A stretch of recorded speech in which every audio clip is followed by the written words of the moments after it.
Hallelujah.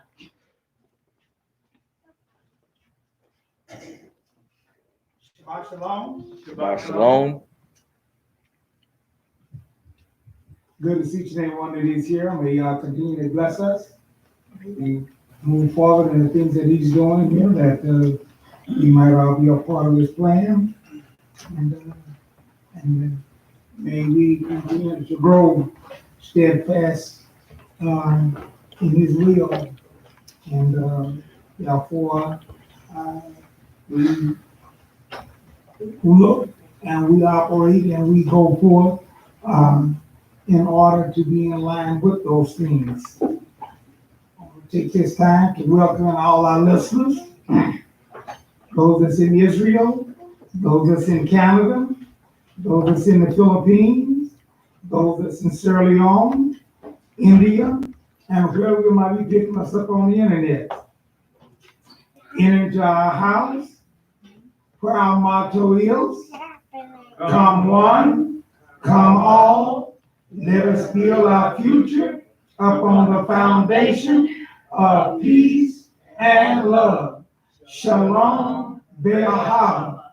And upon these two principles, only two, certainly we can get that done. Well, I don't know, Our forefathers, Adam and Eve only had one. And the enemy was successful with them. But nevertheless, what we have to say today, show forth a determination of what's going to take place. And if we have that same determination, all right with us. And this is why we have to follow through. And this is why we have to do what we do and what is expected of us, that it might work out for us. Y'all made us, and you know exactly how we are.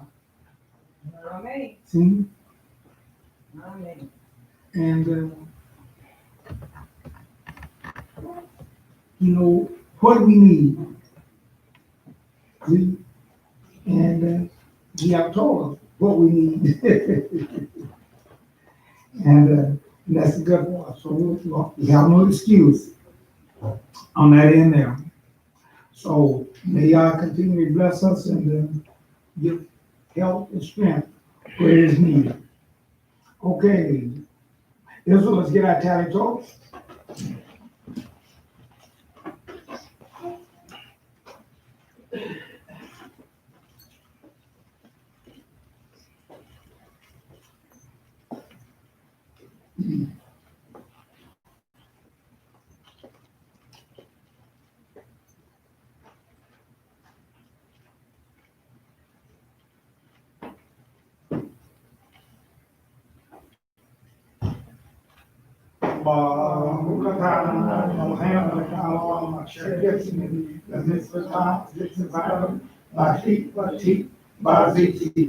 Bless you, Lord our God, King of the universe, that are sanctified by our commandments and commandments concerning and wrap ourselves in these.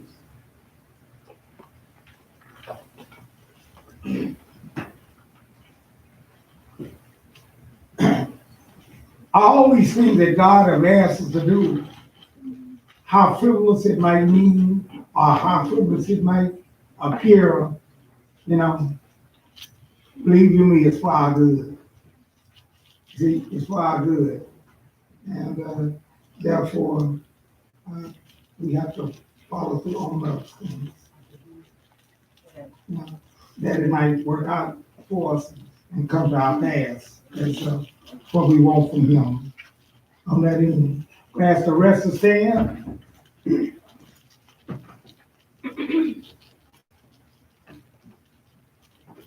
It should be near a songbook at this particular time, or a piece of paper that has page 350 on it. Women are 19 and up. Men are 19 and up. Youth is 12 to 18. And all is all who can read. I was glad when they said unto me, let us go into the house of Yah. Women, Calm my spirit, Yah. Stop the churning inside of me, caused by the rush of getting everyone fed and here on time. Quiet my confusion, Yah, in all the tension of getting here. I know I made the effort because I really do need you. Yah, speak to me in the quietness. in his gates with thanksgiving and into his courts with praise. Be thankful unto him and bless his name, for the Lord is good. Men, I am thankful, Yah, for what we have. This week has been so hectic, and it seems that no matter how hard I work and how well I plan, there's always something I didn't plan on, and there isn't enough time to go around. Forgive me, Yah, for letting worry get in the way of my gratitude. You are good to us, Yah. We do have so much to praise you for. Make a joyful noise unto the Lord, our land. Thank Yah with gladness. Come before his presence with singing. You? Excited to see so in the morning. Excited for the consistent time. It's unseen faith to be known. And it's such how to keep the joy. This was not very clear. It seems like it was chance. I know if I'm so close to you that I can't see answer. By no chance, and by sing with my whole heart. Yah is my shepherd, I shall not want. He made me to lie down in green pastures. He restores my soul. All. Restore my soul, O Yah, and renew a right spirit within me. Make me to hear the joy and gladness, that the bones that you have broken may rejoice. Cast me not away from your presence, and take not your Holy Spirit from me. Restore to me the joy of your salvation, and uphold me with your free spirit. Hallelujah. Hallelujah. Now I should turn to face all the city in this direction here. I open it to Philip. I open in prayer. Kohen Baraka and the Shema. Baruch atah Adonai Eloheinu melech haolam. Blessed are you, Lord, our God, King and ruler of the universe. I'm talking we thank you for blessing each and every one that is here, and one who woke up this morning and whose mind was spread toward this way. Not only that, but their bodies was also in conjunction with that they might show up and be present in your home and in your house where it's called by your name. We just ask that you would watch over, lead, guide, and protect, give healing where it is needed. We have to look up to you for our healing, whether it is spiritual healing or physical healing, or whether we need both physical and spiritual healing. We know nothing is impossible with you. Therefore, we look up to you for those things. We also ask a special blessing for our sister. You will give her a special blessing and deliver as you have already brought forth knowledge. Yes. Now we just ask that you would touch her body, give us that full recovery. Yes, we might go forth, show forth your saving help. Yes. We also ask for a blessing and upon those who are also recovering, that you're giving recovery to. We just thank you for your goodness to us. Thank you. That we might go forth and be that which you want us to be. Because when our bodies is ailing, we just can't be up to full power on doing those things. We need both your spirit and our bodies operating that we might fully go forth and be an asset unto you. We thank you for sending your son. Thank you. Thank you for the fact that he did not faint, didn't give up on us, but went all the way, even to the shedding of his blood, that we might have an opportunity to enter into those glorious promises and plans that you have for those that love you and keep your commandments. We pray for the peace of Jerusalem. Yes. You have blessed and apostle her. Yes. Keep our leaders strong. Keep our sisters and brothers safe here, as well as us safe here. Bless my mouth. Bless our ears. If those things you just said be what you want me to say, that we might add to our knowledge and be not amongst your people that perish for lack of knowledge. Continue to bless us. We go further in service. All these blessings I ask him by his son's name. Yeshua HaMashiach, the man whose name is the branch. Amen. Amen. At this particular time, you should be near a Bible, preferably the complete Jewish Bible, for Kohen Baraka.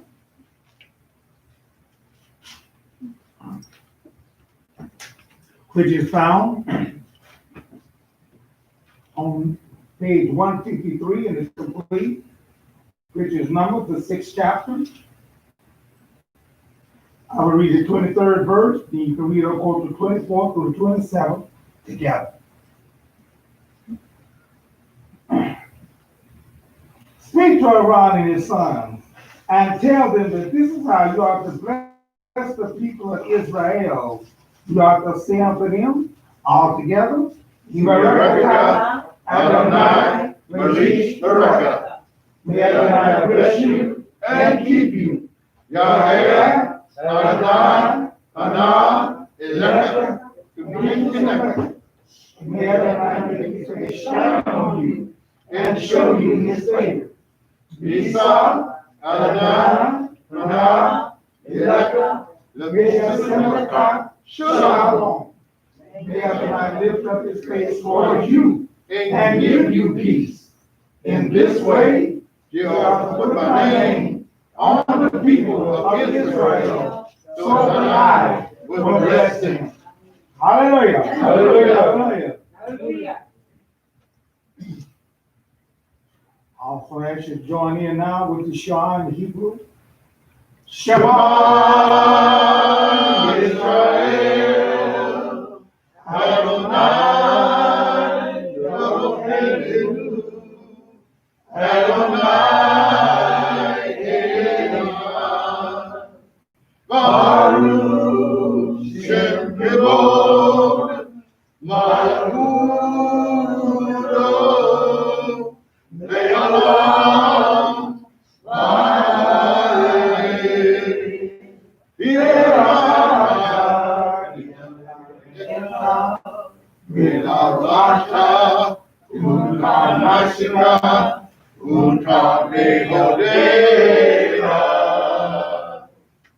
Now, you take your Bible and turn to page 204 in the complete, which will be Deuteronomy, the 6th chapter. 4th to the 9th verse will be what we'll be reading. The first two verses, 4 and 5, is what we said in the Greek, not the Hebrew.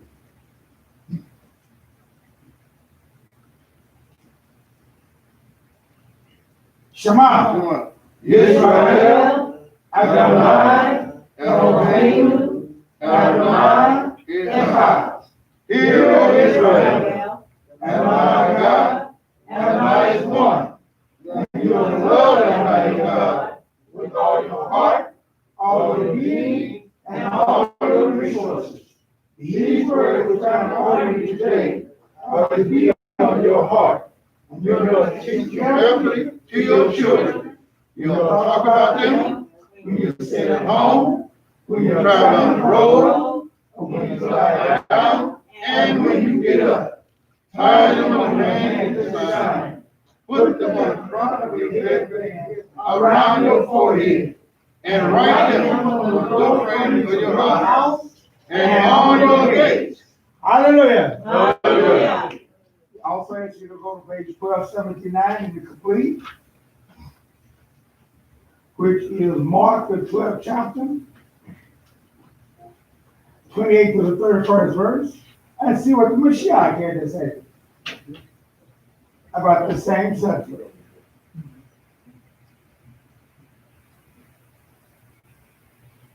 One of the Torah teachers came up and heard him engage in this discussion, saying that Yeshua answered well. He asked him, which is the most important business of the law?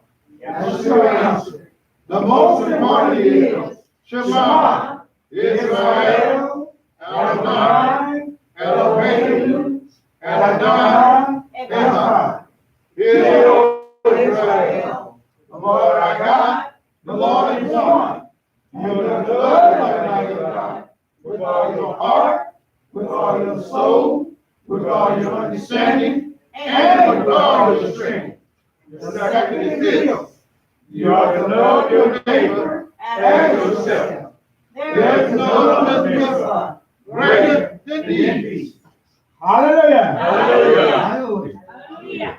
Okay. Oh, hallelujah. Should we receive the song at just the time? If not, let's see to it. Oh Lord God of Israel. Oh, yes. Oh, yes. I love that song. Oh, yes.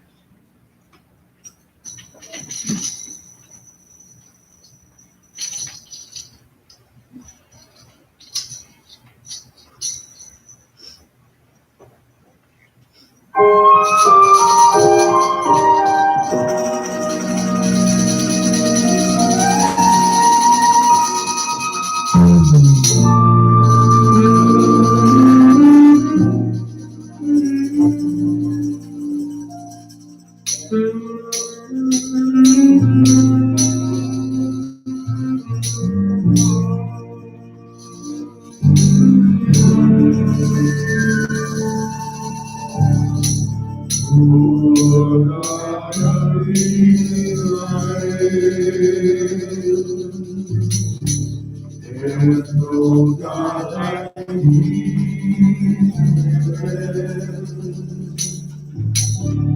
There's no God like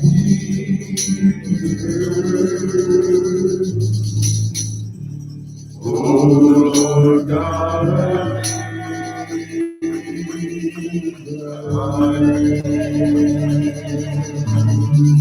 Oh Lord God of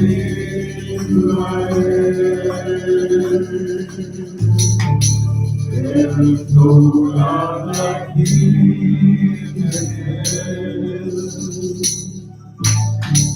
There is no God like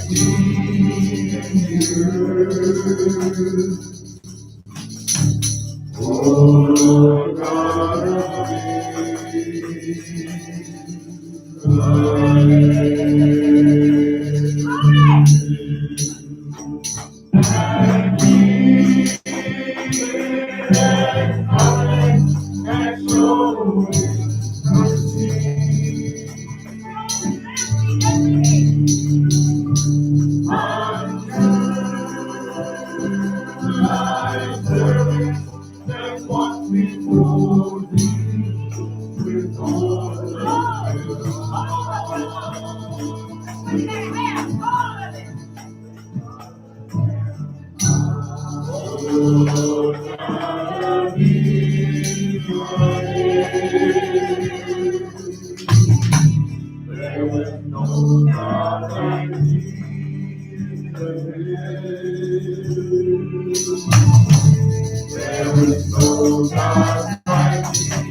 Praise somebody up!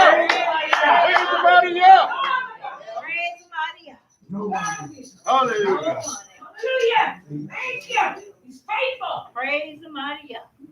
Can't give him enough praise. Thank you, thank you, thank you. Hallelujah. Thank you.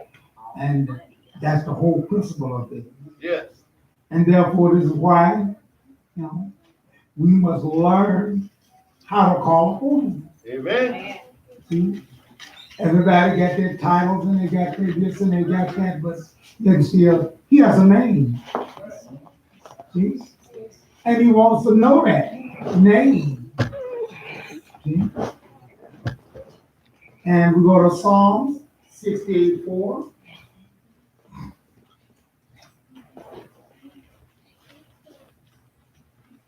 All scripture is given how? Inspiration of God. That's it. And what type of men wrote these things down? Man, it's inspired by the Holy Spirit. Holy man. Holy men. Oh, yeah. That means that they were set apart purposely for that. Amen. Right.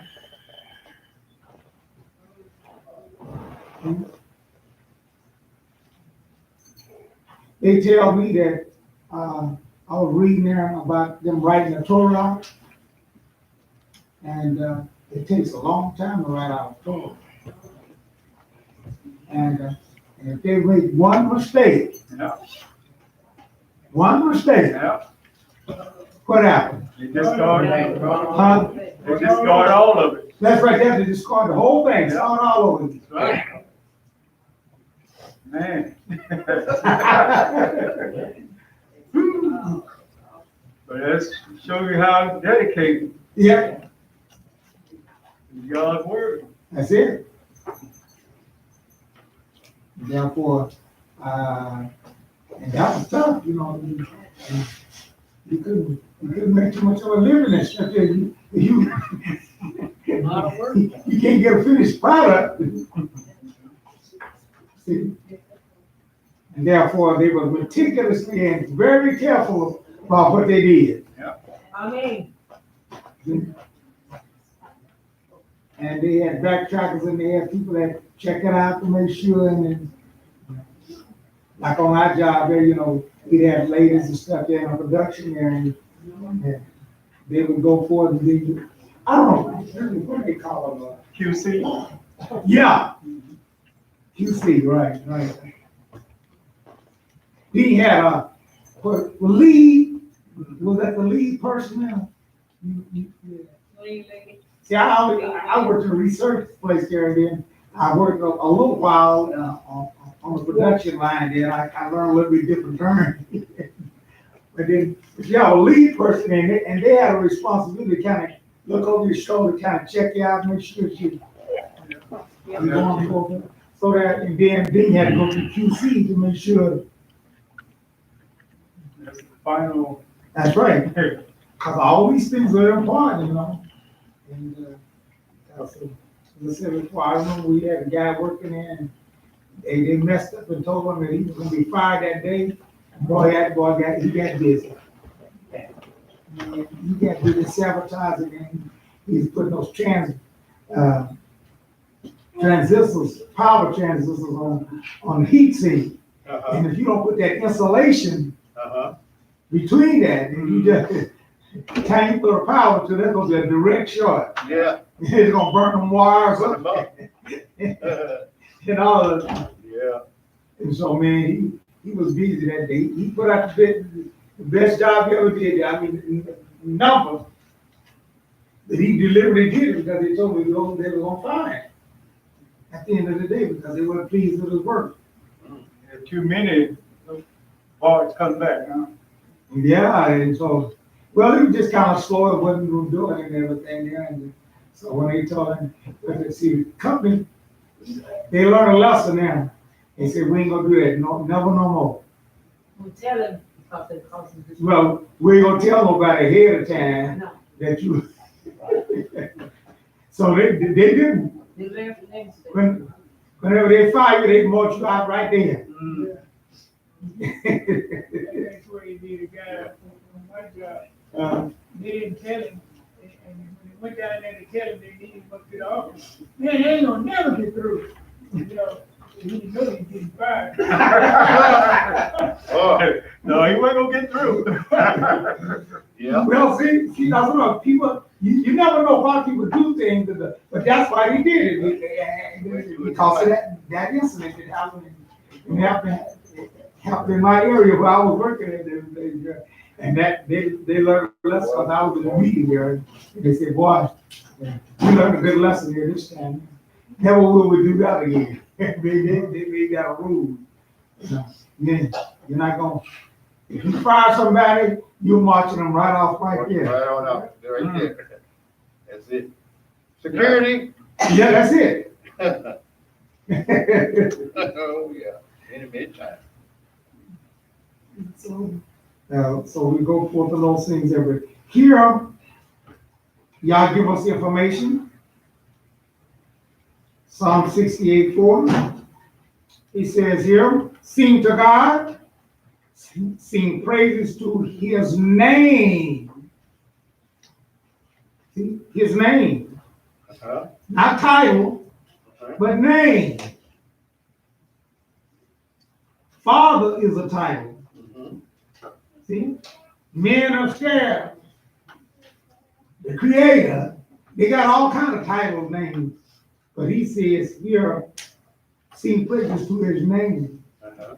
Extolling will rise on the clouds by his name, Yah.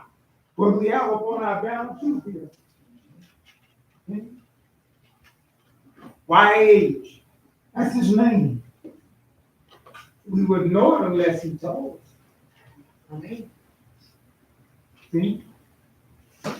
We would know it unless he had special men to come down and he revealed those to us, and they wrote it down for us now. See?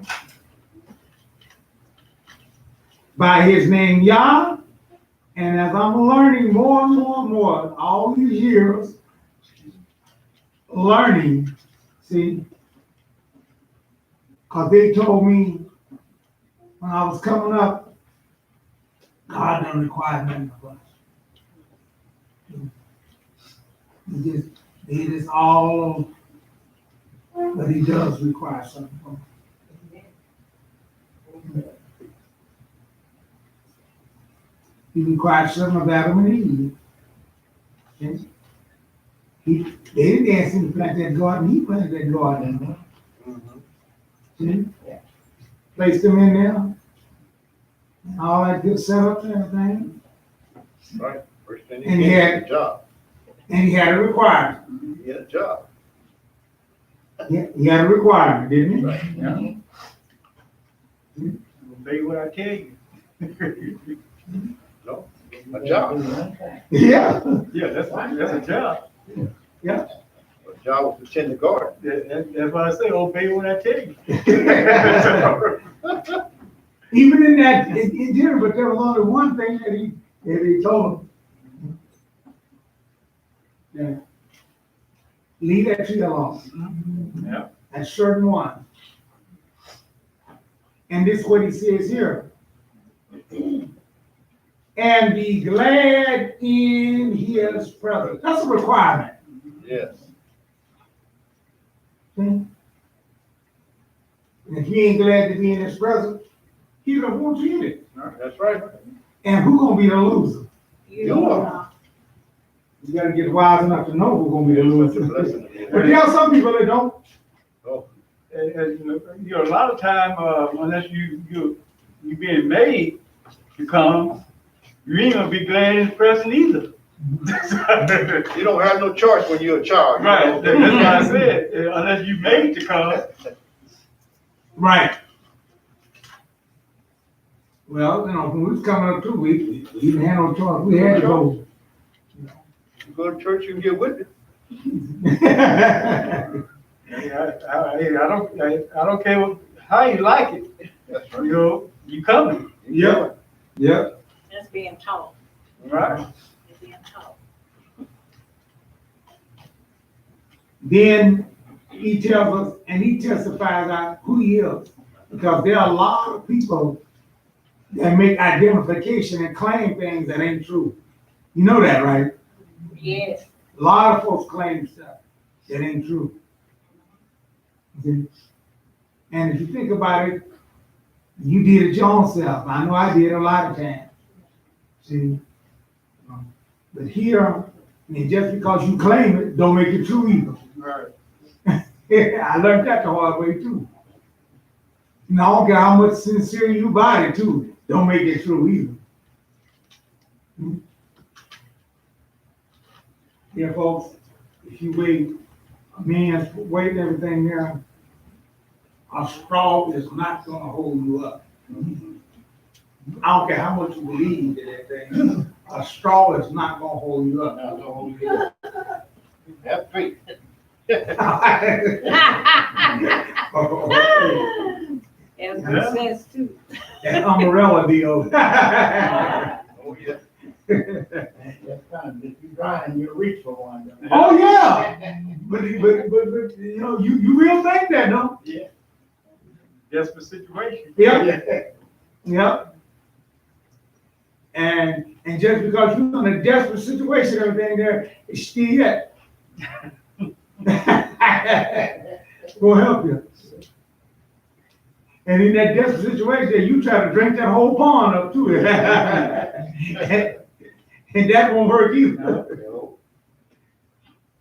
So here we have to have somebody that's solid telling us what we can do and what not to do. And that's why I tell you, when you go out to rescue somebody who's drowning, it tells you how to approach them too. Because if you don't know what to do and everything, yeah, they'll drown you. And you their help. Yeah. Because they ain't thinking straight. There was stuff there that told me that, hey, when they like that, you hit them upside the head. Right. Yeah. That's when I thought Bo was drowning, so hey, I hit him upside the head.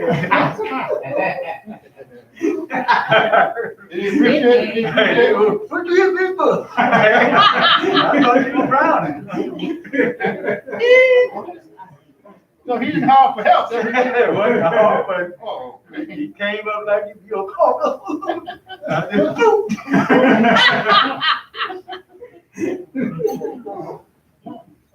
oh, man. Okay. I didn't know you were like that. Hey, you making sure your brother don't drown. Yeah, right, that's what I'm saying. I had a classmate that, he was trying to save Oh, this so it guy, helped you, huh? and he really was drowning. He had got too far, too much. So Danny he swam out there where he was, and when Danny took a hold to him, he grabbed it and wouldn't let him go. He wouldn't relax. And so Danny said he losing his breath, so he had to haul off and hit him, make him turn loose. Mm-hmm. And the guy drowned. Mm-hmm. Then he had to swim back. The little breath he had to keep. Well, we had old adage of playing like that. Yeah. And we get out there and act like we playing, we just be playing over. And then one of the guys' brothers died.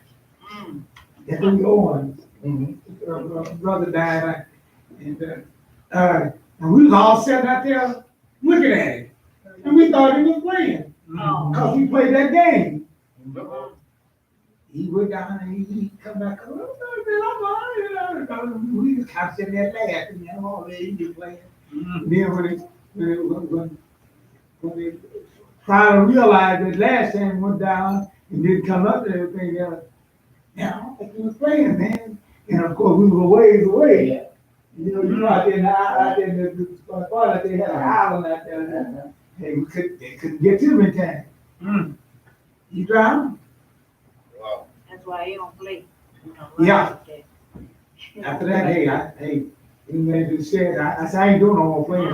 That's right. I'm playing along with that. I said, man, y'all see me out there doing that there? I don't say I think I'm playing. I ain't playing. Somebody come get me out. Hey. So, but here, It said the earthquake and rain poured from the sky at the presence of God.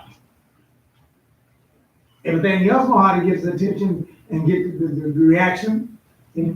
Even Sinai shook at the presence of God. The God of Israel. Dear folks, if your God is not the God of Israel, you are serving and worshiping a false and idol God, and you will perish with your God. Amen. Therefore, our God, the God of Israel, is the only true God. Amen. And those that are not acquainted with him and don't know him and are not associated with him, you do not have life. And the life I'm talking about is eternal life. Amen. Therefore, if you glory in those things there, you better get acquainted with the God of Israel. And once again, as I tell folks, I tell my Israelite brother, just learning his name and getting acquainted with him is just the beginning of the relationship. That ain't the ending of it. Like one guy, he told me, well, I just found out who I am, man. And like that was the end of it. And I hear a lot of Christians do the same. It's fun how these thought figures run along the same grain. Just like I thought about the speaking in tongues and how so most of the folks at first they were just those that were Sunday keepers that were spoken in tongues, that I knew about, But then I started finding some people that keep the Sabbath and start speaking in tongues. Yeah, right. I say something wrong here. Yeah, right. I said, even though they count the seven. See, so this count the seven ain't all it is. These folks count the seven, but I said, something's kind of strange here. Yes. As talking about speaking in tongues, you notice all of them say the same thing. Yeah, that's exactly what, that's what caught my attention. Same thing. I don't care if you're Baptist, They practice. Yeah, right. they all say the same thing. They practice. And so I said, wait a minute, now something, either this is a fantastic one God thing or something's wrong.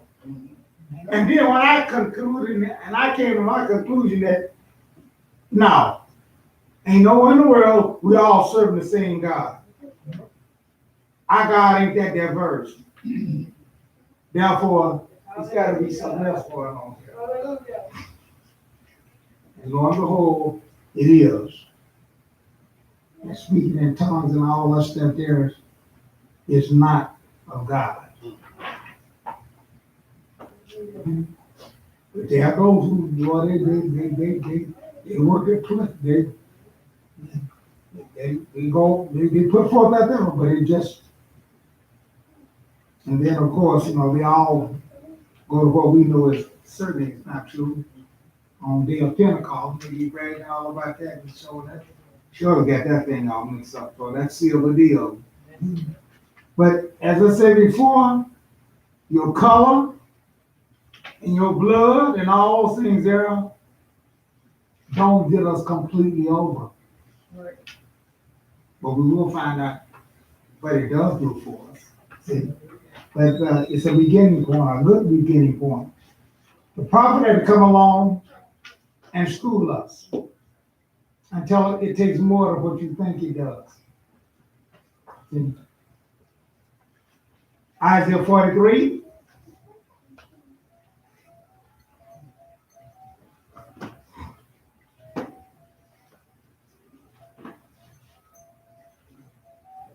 (10 through 12). You are my witnesses, Adonai, and my servants whom I have chosen, so that you can know and trust me and understand that I am He.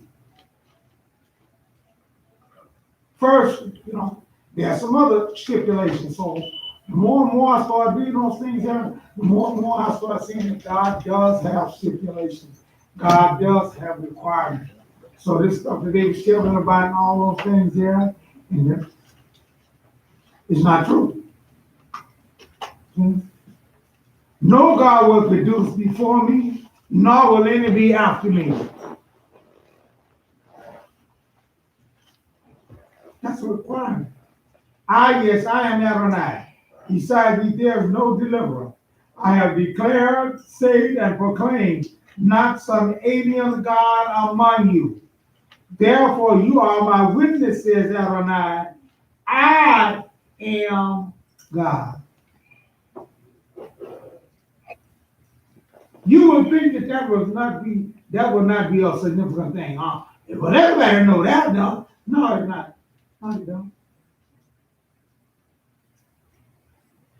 God does not put these things in there for a reason, without a reason. Everything that's written has a reason for it. And we have to keep ourselves, be reminded of those things. Okay? Because the Trinity, which is a popular doctrine, still today, popular, strong, okay, does not teach this. And if you ain't careful, you get drawn back into it. Just like there's some group, I was surprised at that one group that did that. But they did go back, didn't they? Yeah. I was surprised. Yeah. I did a deeper study last week about that same subject. And a guy named Trillian is the founder of the Trinity. He's the one that started that. Matter of fact, he was considered a heretic in the 3rd century. Check it out. Yeah, to kill me. Mm-hmm. Fine. But never said with Pope. Mm-hmm. Always with classes, church fathers. And guess what color he was? Check that out too. Wow. I put it this way, he wasn't white.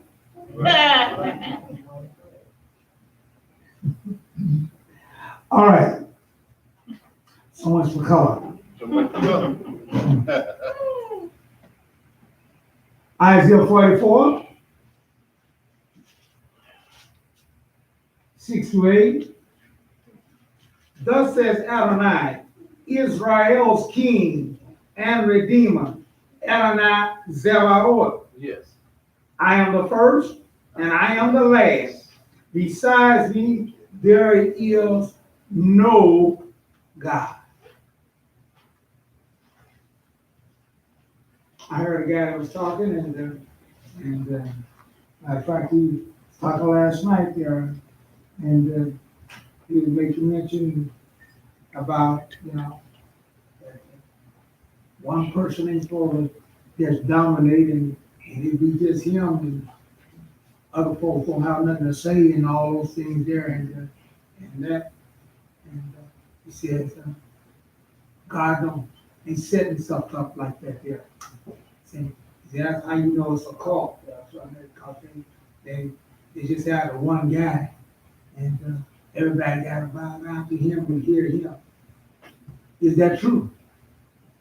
See? Then what does a kingdom mean?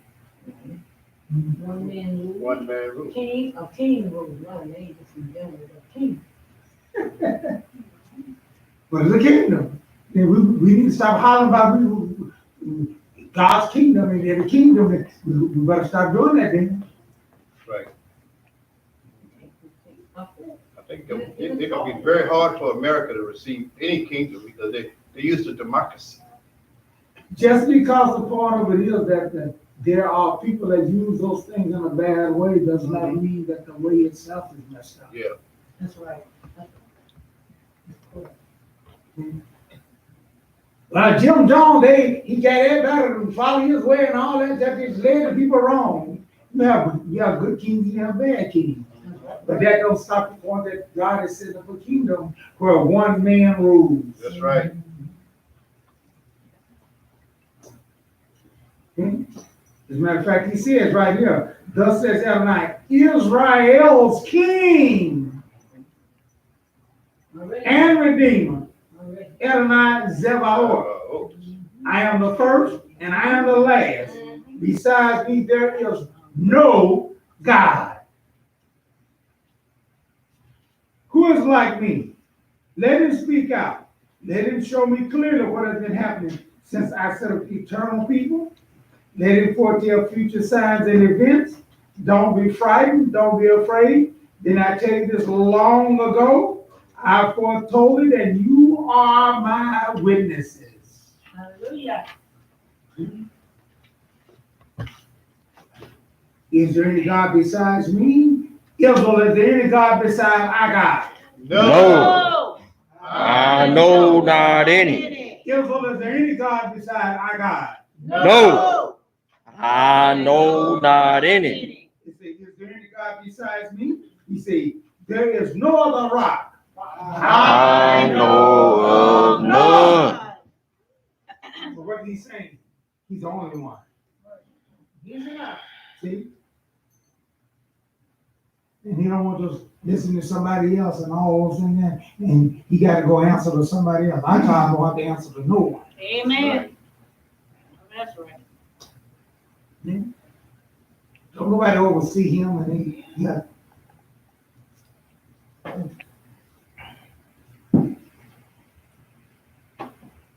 And if you don't understand those things here, you're in the wrong mindset, and you ain't gonna be happy. See,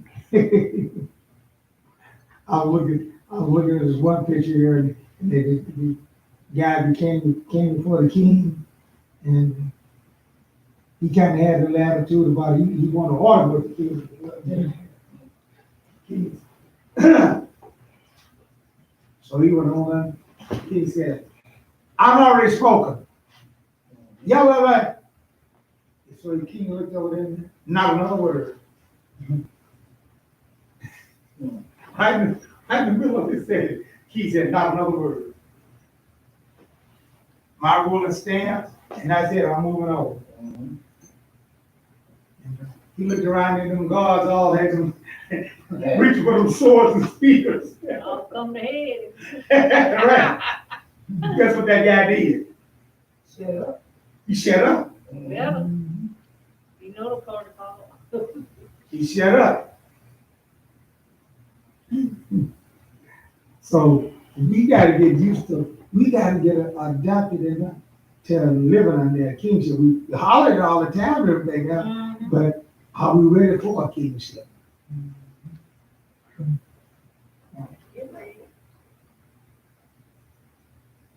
If you're going to be a part of Yah's kingdom, you better get used to that. See, that it might be well with it. Yeah, but the Christians and all and other folks, they say Jesus, well, let's go to John 5:30.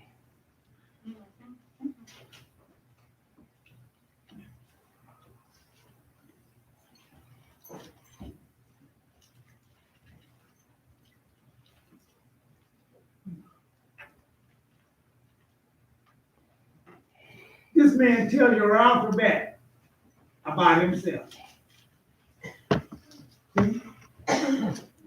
I can't do a thing on my own.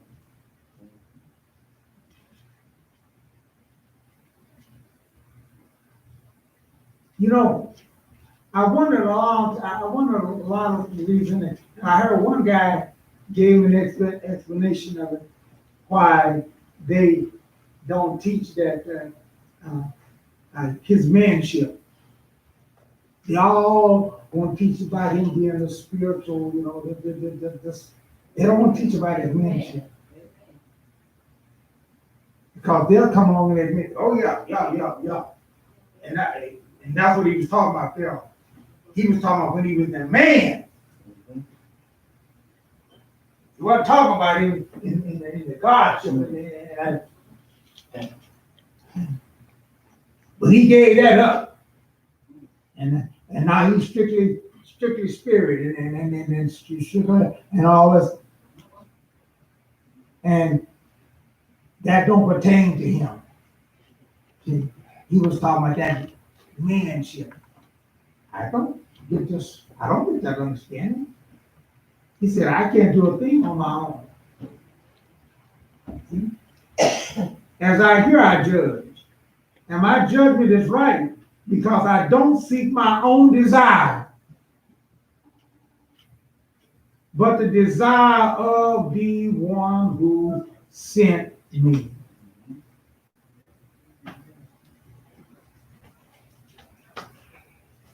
He was aware of his responsibility. See? He was aware of his job. He was aware of his purpose. See? And therefore, he was aware of his part in God's plan. Okay. See? There are people that think that the Messiah was all God's plan. The Messiah is the whole plan of God. No, it's not. I know that because that's what it's talking about. But that's not true. He is a very important part of God's plan. There's a difference between that. Okay? He said, no, you got that wrong. Well, the man said it with his own mouth. He helped back me up on that thing, you see. He said it his own self. When the young man came to him and asked him, good master. See, he chastised the guy on the cage, didn't he? Yep. He said, what you doing calling me good? Because, hey, I'm telling you because I heard what you done did and all that. Hey, I think that's good. So he said, let me get you straight. So if I'm wrong on my conclusion of things, I'm doing it because what he said.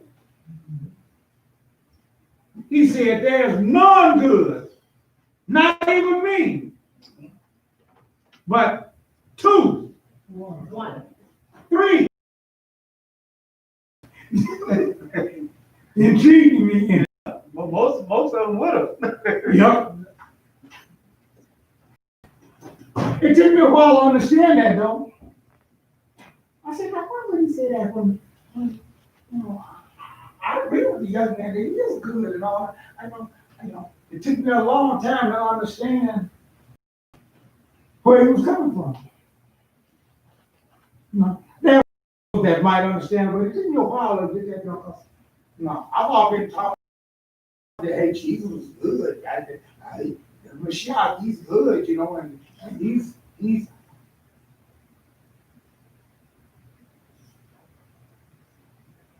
But as I read more and more scriptures and all those things there, then I find out why. And then that's why I started changing my teaching and my understanding to be in line with him.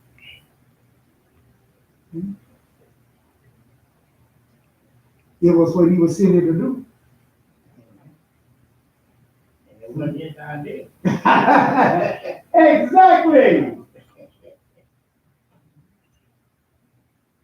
He said, I'm sent here. The person that is good and the one that do all the things is the one that decided to send me. That was his plan. That's right, that was his plan. Not my plan.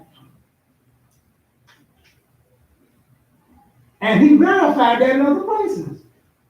See, I can come on my own. I was sent. Not mine with you. Right. That's exactly what he said.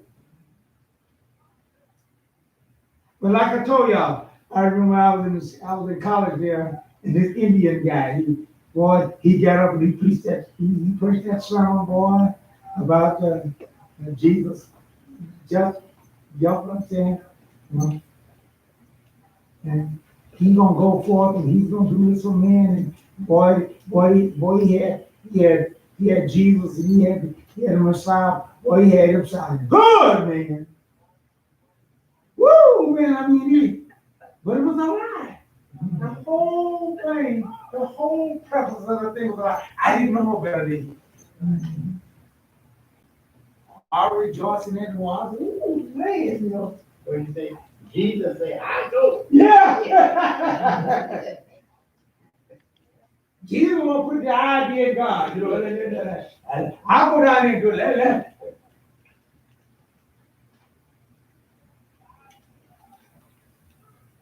He said, I was sent. Dear folks, we need to get those things straightened out. Otherwise, you know, if you don't know, you don't know no better. John 17.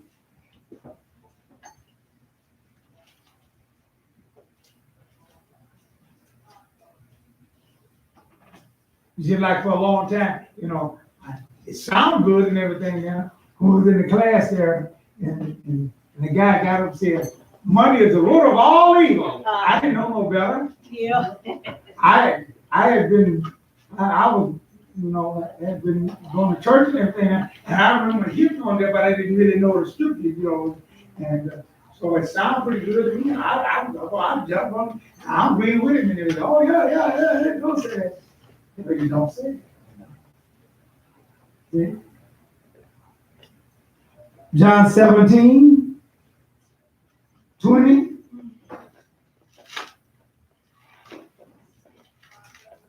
I pray not only for these, but also for those who will trust in me.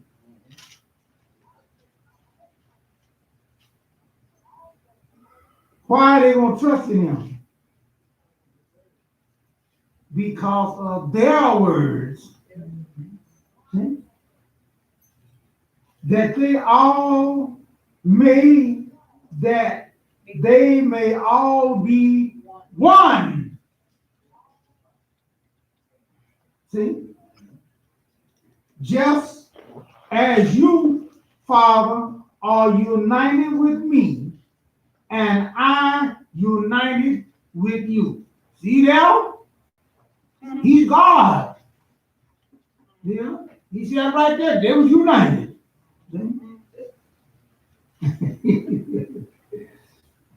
But let's read on down further. Now, notice he's praying to the Father. So that the world may believe that you sent me. What was the purpose of them? What was the purpose he doing all these things for? For the world might believe that he's God. That he's this super spirit, or that this special. He's all in all. No. He says, so that the world may believe that you sent me. There was something special about the world and about him being accepted and being sent.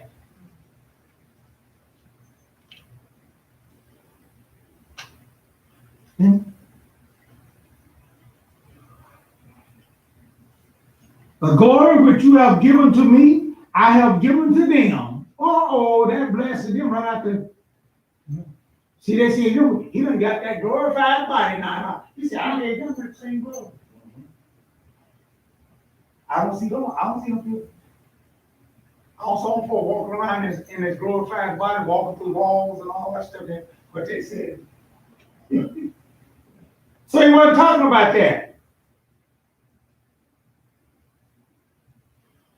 When we have time, we'll discuss more about that glory, what he was talking about.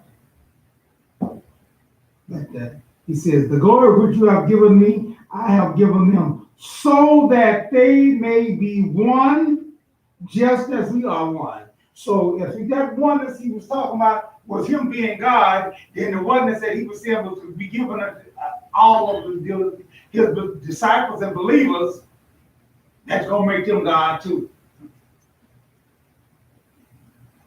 And none of them in their worst dream believe that. I don't know. I did read I think I went about one group that do believe that we're going to become gods. No, that's, Herbert Derby. Yeah, right. That, we're going to become gods. And, so that's the only one that he says, I united with them and you with me, so that they may be completely one, and the world thus realize that you sent me once again, and that you have loved them just as you loved me. Something very important about why in his prayer he is constantly repeating over and over again, the Father sent him. See? John 14:28.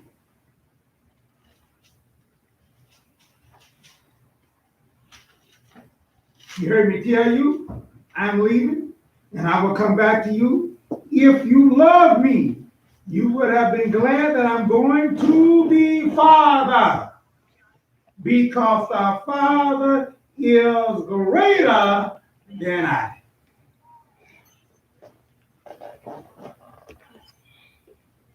And if you know anything about our culture, if you don't know anything, you need to learn about Israel culture. You'll find out the reason why he was stressing the part about was sent and everything there, is let you know that he was saying there's someone above me.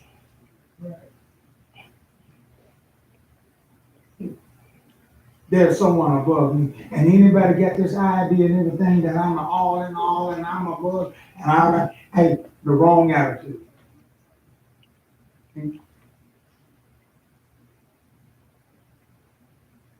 Along comes the Trinity and call him a ball place lie.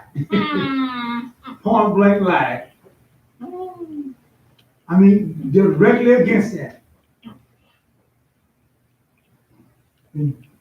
Therefore, Satan knew what he was doing.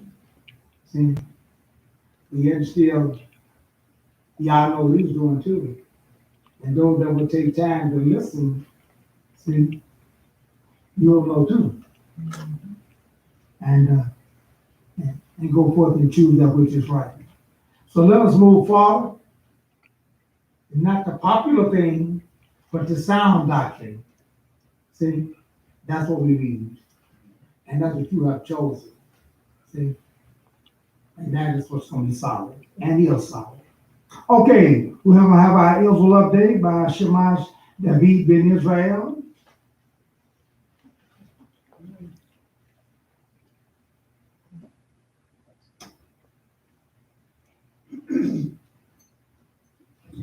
Shabbat shalom. Shabbat shalom.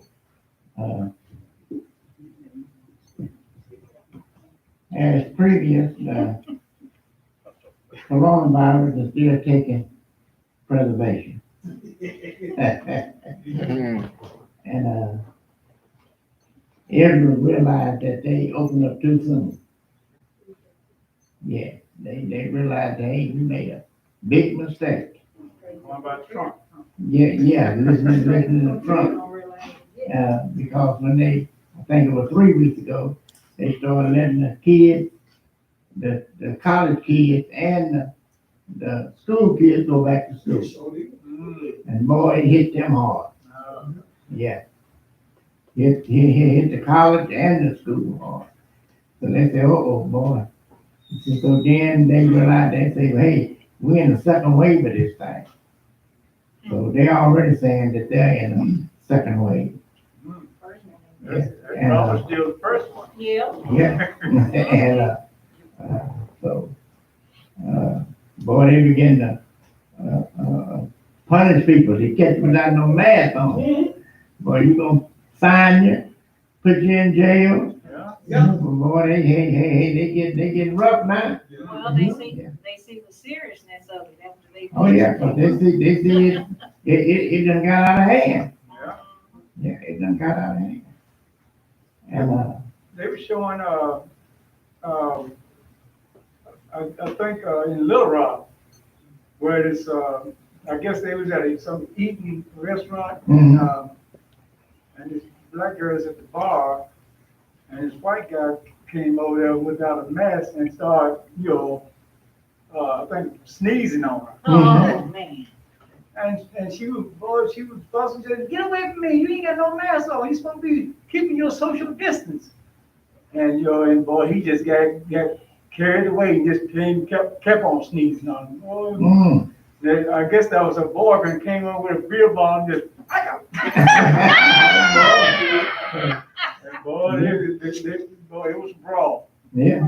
Yeah. One white guy was trying to break it up, boy, the rest of them came, more black came in Oh, this yeah, fight. yeah. Yeah, they They begin to have a controversy now. Some people saying they don't want to serve if you come up there and you ain't got no mask on. Right, Well, we don't want to serve you. right.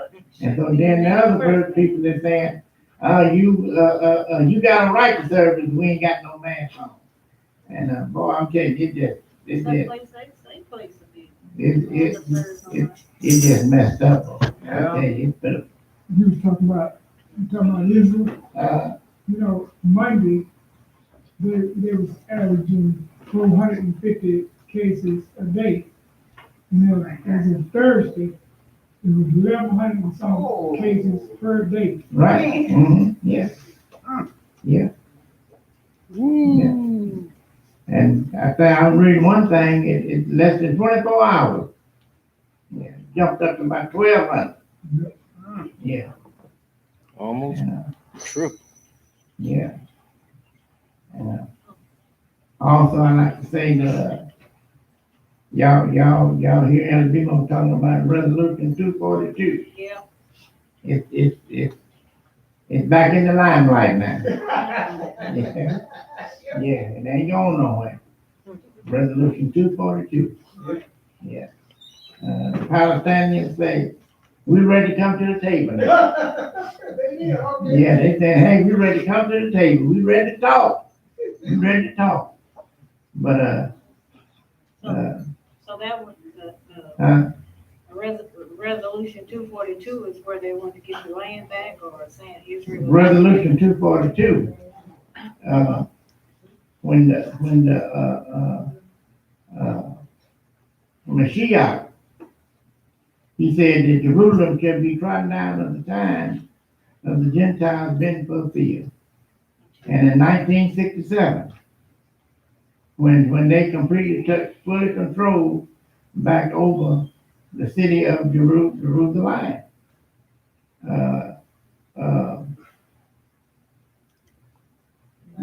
yeah, the United Nations.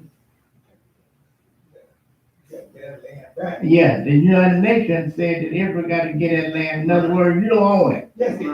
Although you took it in war, but you don't own it. So you got to get that land back. Okay. And that's what the Palestinians is talking about. They saying, we ready to come to the table now. We ready to talk. But you're going to have to go back to the 1967 borderline. Right. That's Resolution 242. That's what Obama mentioned at one time too. Yeah. Right. Yeah. So, Resolution 242 ain't dead. No? No, it's not. It's still alive. Yeah. And even here in the y'all remember Hurricane 999? Yeah. Well, they showed him sitting at the rally here in Tulsa, sitting up there without no mask on. And then about 24 hours before that, he put a tweet out that you shouldn't have to wear no mask. Now he got it. Yeah. He done setting up there and exposed a whole lot of people. Yeah. So, and Trump rally. You know, you got 74, 75. Yeah. He don't got that yet, right? Huh? No, 84. No, he ain't that old. 74. Yeah, he about 74, 75. Mm-hmm. But he done, but he had a lot of, he's been sick. He done had a lot, he had cancer. So that, right? Mhm. Stage 4. Yeah, they say for cancer. So he ain't no, what you call no healthy man. So I'm saying, hey, he really taking a risk. Taking a big risk. He say, I'm going down, I'm gonna take the rest of them with me. Uh, That's what he doing. and not only that, but Trump's his son girlfriend got it. Oh, yeah. Yeah, now you know he's been kissing out on that woman. So they said that she tested positive, but say so far he had. Yeah, That's sure. what they say. Yeah, sure. Yeah. And she been exposed, they've been exposed, but then she probably just a carrier. Huh? No, a lot of times they don't have to get it, though, because you don't have to get it. They can just be But she might carriers. be a carrier though. I mean, Denzel and his wife. No, it's John and She John. got it, but Yeah, John and Uriah doesn't know. Uriah had it, John didn't have it. Huh? Denzel's wife had it, and, but the little boy in Denzel was negative. Huh. Damn.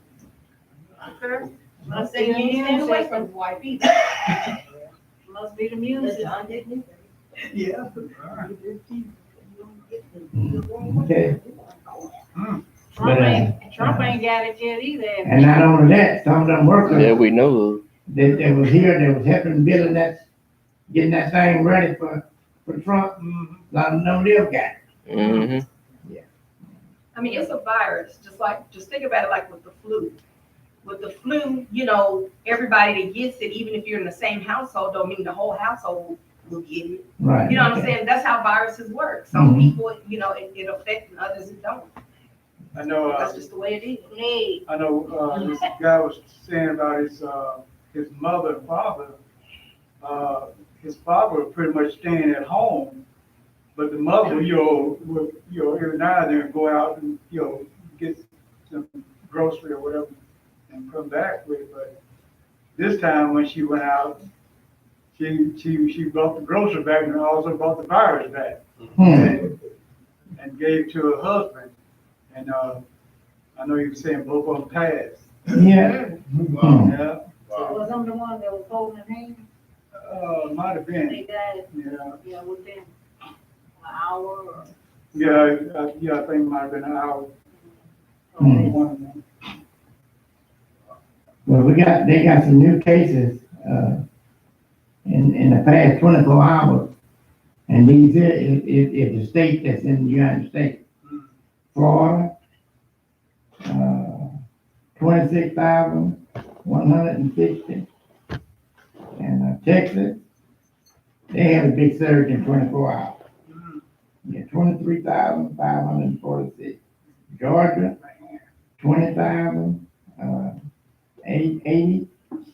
Arizona, 12,643. So we see that, hey, boy, this stuff ain't backing down. Well, there's a plague and a virus, the same thing, or is there some difference between? Say what now?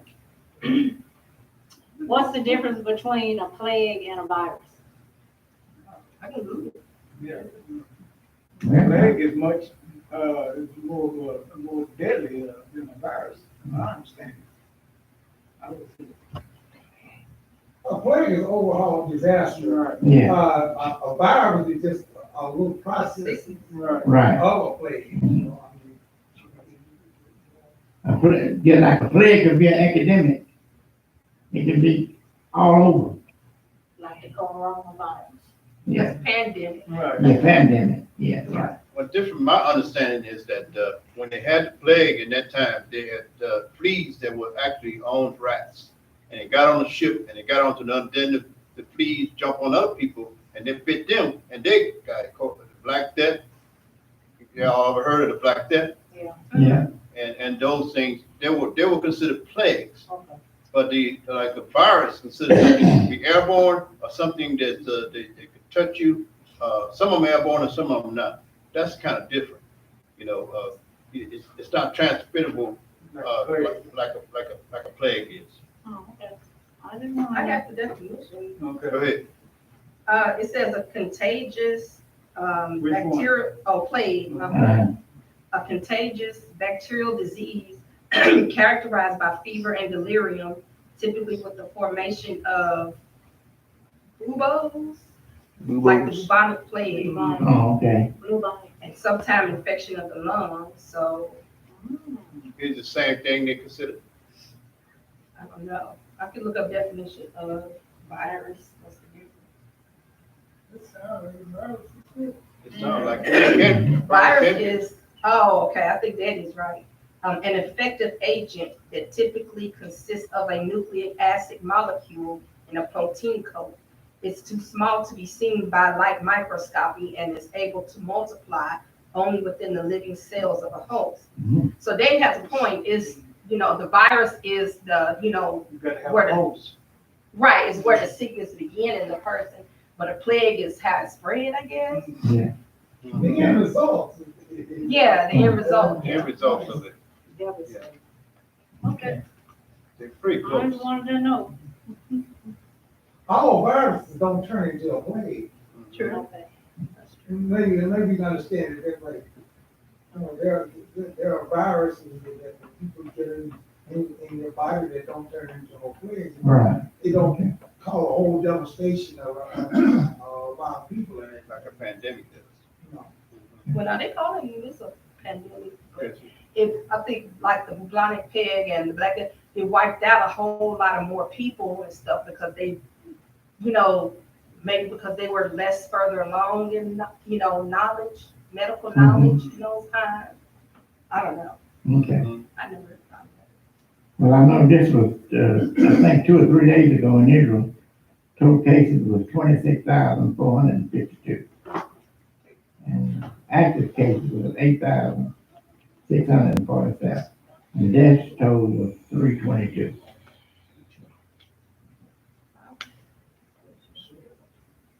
That's true. If I could just add just a little more side, it does say that it's an epidemic disease that causes high mortality, pestilence, and an infectious epidemic disease called bacterium. So, like if it's causing like pestilence, like major damage and stuff, like David was saying, yeah. And I don't think corona's to that level. Right, pestilence would be considered like a fly, a flea, something.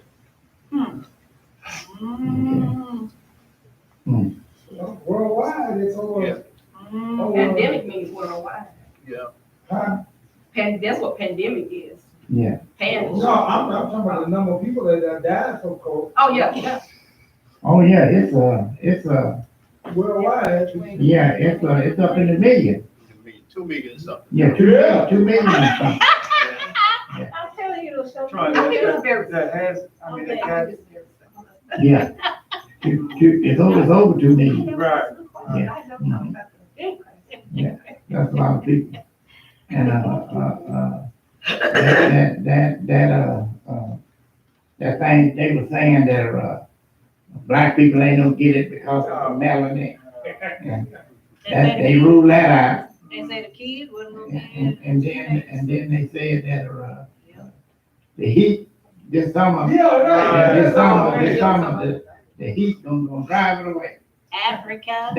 That's what Trump was defending on. That's what he, oh, this summer it's gonna be gone. It's just gonna be when it's a little while. This thing ain't slowed down. That's why I was telling some at work when they were saying that. I said, well, I heard that the Philippines got it and the temperature is about up to about 100 degrees. Africa too. And they got it. Yeah. Right. I mean, why is it so prevalent here and in Africa it's not? That's the issue. Most people think.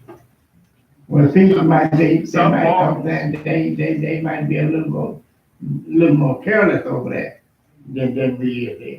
You talking about some parts of Africa Yeah, don't have it like most of right. the other parts.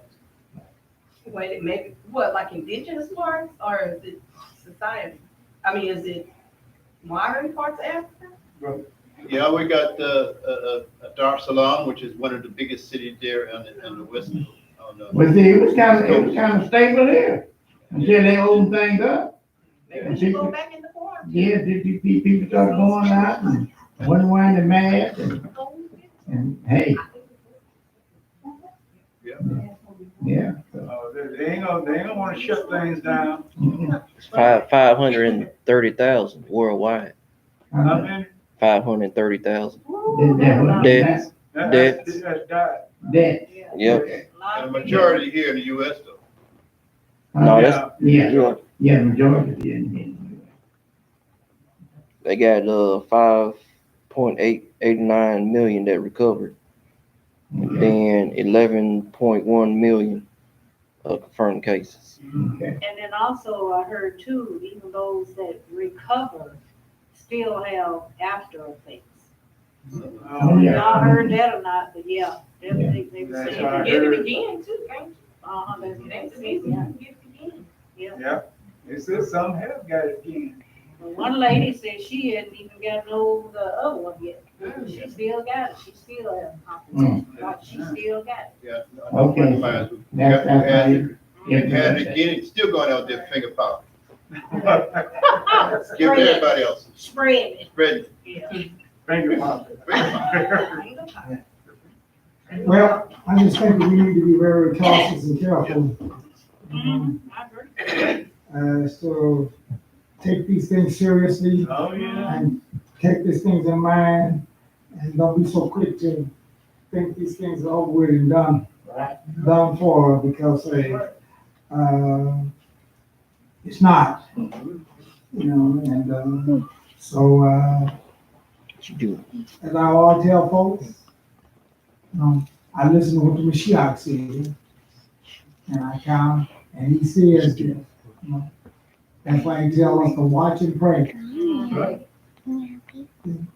That's part of your watching, that's part of your doing, so we're not to get careless and not to do it, because everybody's doing the president saying this and all that there. Wear your mask and do those things there. You have your choice, then I have my choice too, you know. Some folks that come to the house here, and I talk to them at the window. I hang stuff outside the door now. Huh? I hang stuff outside the door now. Yeah. Shut up. We was coming to borrow a cheese grater from Mayday. I pulled up to the house, the cheese grater hanging on the outside of the screen door. Wait a minute, Sean. Wait a minute. Didn't he do that one time? Somebody was sick at your house? And he- Oh, yeah, he brought some medicine for me. Yeah, I think that was the flu though. Okay, yeah. But He ain't it's taking no still- chances.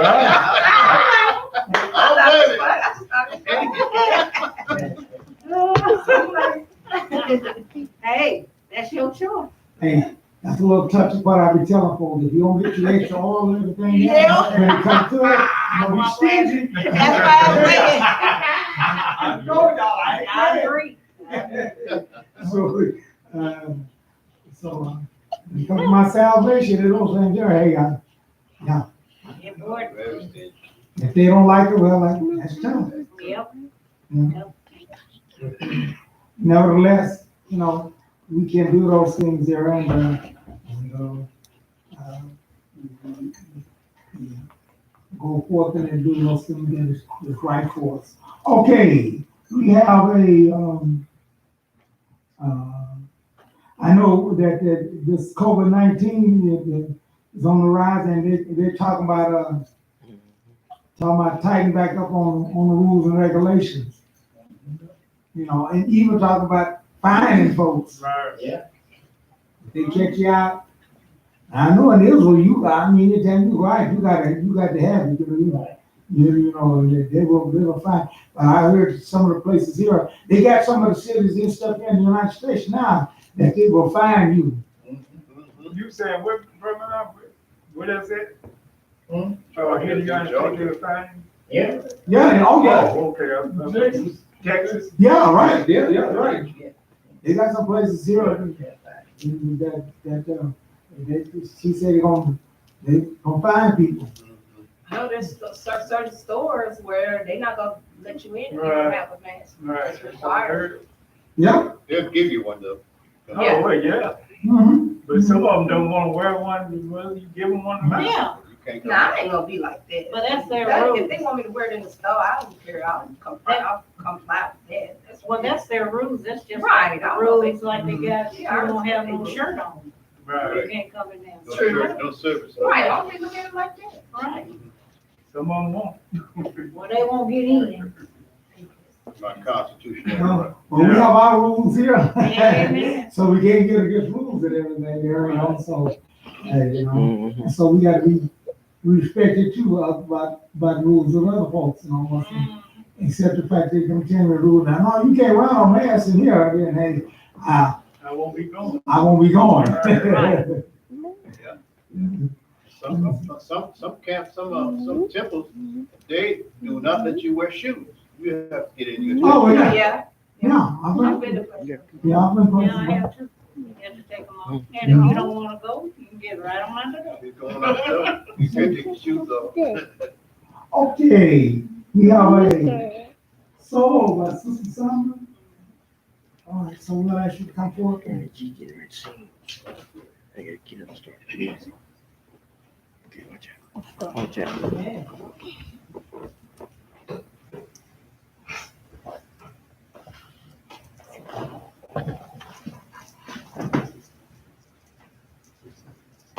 Shabbat. Shabbat shalom, everyone. You know, in this day and time, we really need y'all for our strength, to trust in Him, and for His grace, because we are in trying times, and it's when His people has to stick together and be obedient to His word, and really know that He is our fortress. You are my fortress, this morning.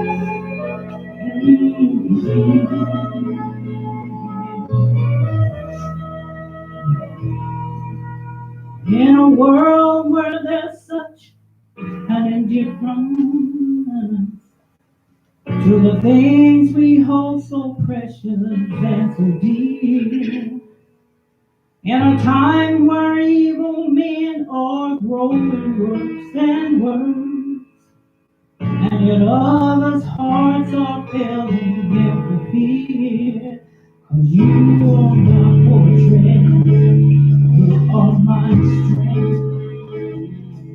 And on you, I know I can depend. You are my fortress. You are my strength.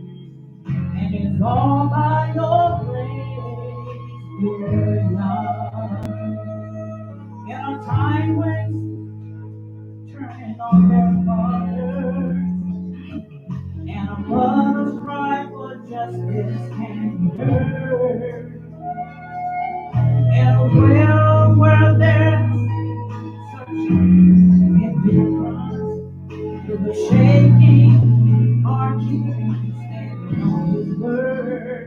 Our God, you are my fortress, you are my strength. I know I can depend. You are my fortress, yes, you are my strength. You are my strength, and you praise me. By your grace,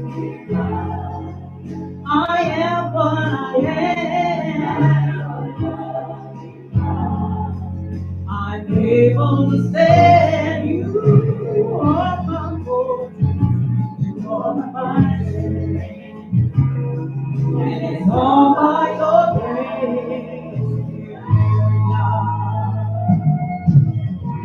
How can I live without you? How can I dwell in your secret place? Oh, you are my strength, almighty. I can't cause you are my Lord, you are my strength. You are my fortress, and you are my strength. You are my fortress, and you are my strength. Oh, you, I can't, you are my fortress, mighty, you are my fortress. I can depend on you. You are my strength, and you give me grace. And it's all by your grace, dear God. Hey, yeah. I can depend on you always. You are my fortress, and you give me peace. Yeah, you are my fortress.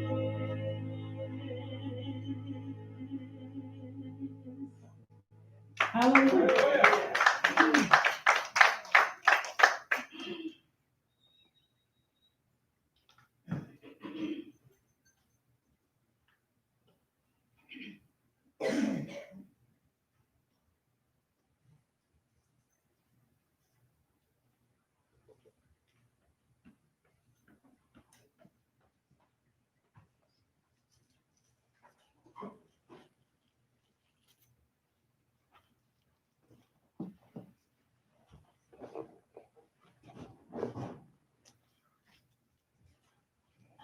I ask you to bow your head down for tonight, Micah. Bless you, Lord, our God, King of all the universe.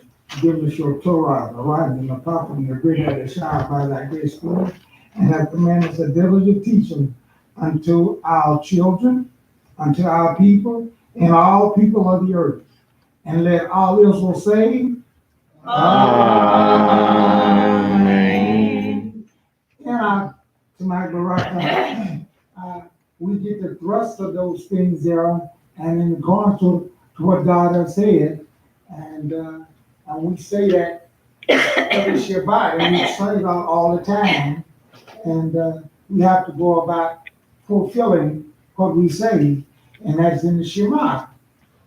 And it says that we have to teach it to our children. How? See? When you lie down, when you get up, when you're on the way, when you're tired. He's gonna say, we tired of that. But y'all say do it. And I always want to say, why do we have to keep doing it like that? Until I got in that position I'm in now. And now I know why. And I'm pretty sure some of you all ain't just coming on up to them with your children, and you understand why. Amen.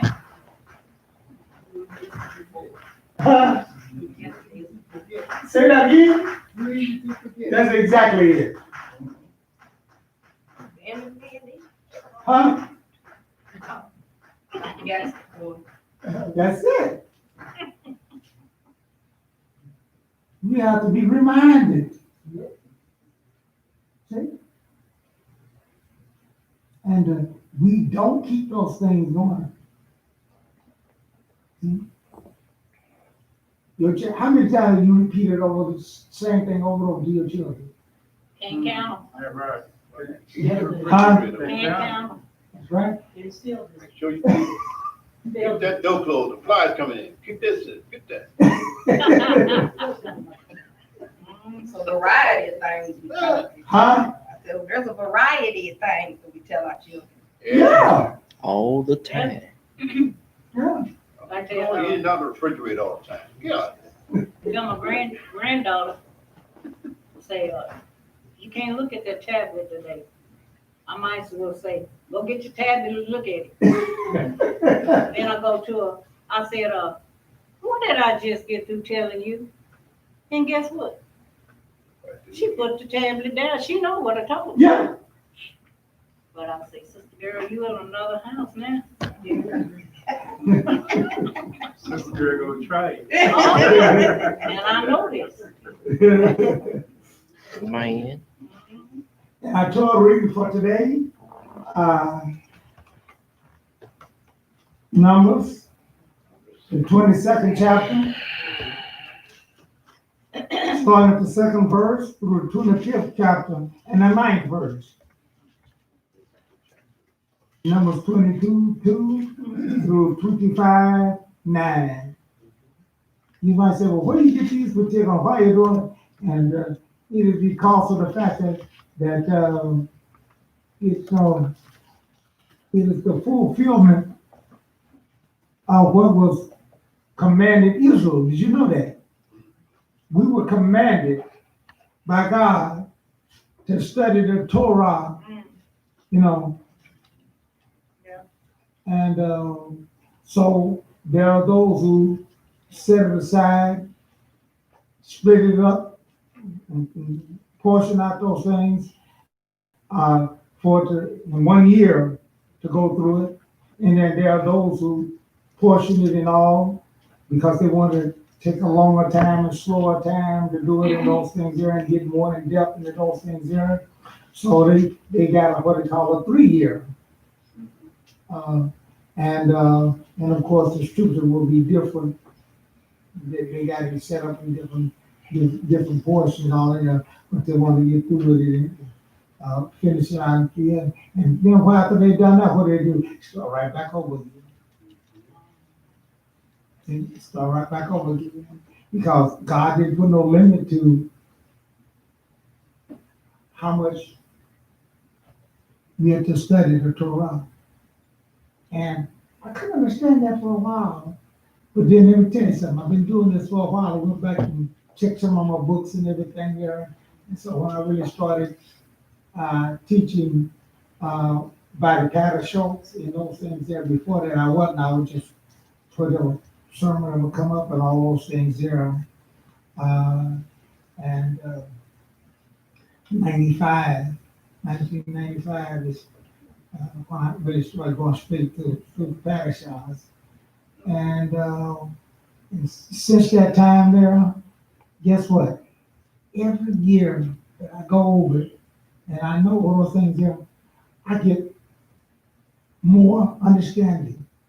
I get more revealing.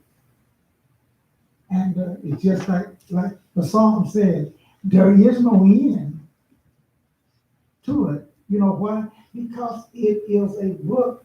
It spans over time. It'd be different if we just talk about your little set time and you just, no. That's why the Bible ever existed. Book of books. All other books have faded out and all those things, but the Bible is still there. Why is the Bible still so prevalent and so popular and everything now? Because it's a book that spans over time.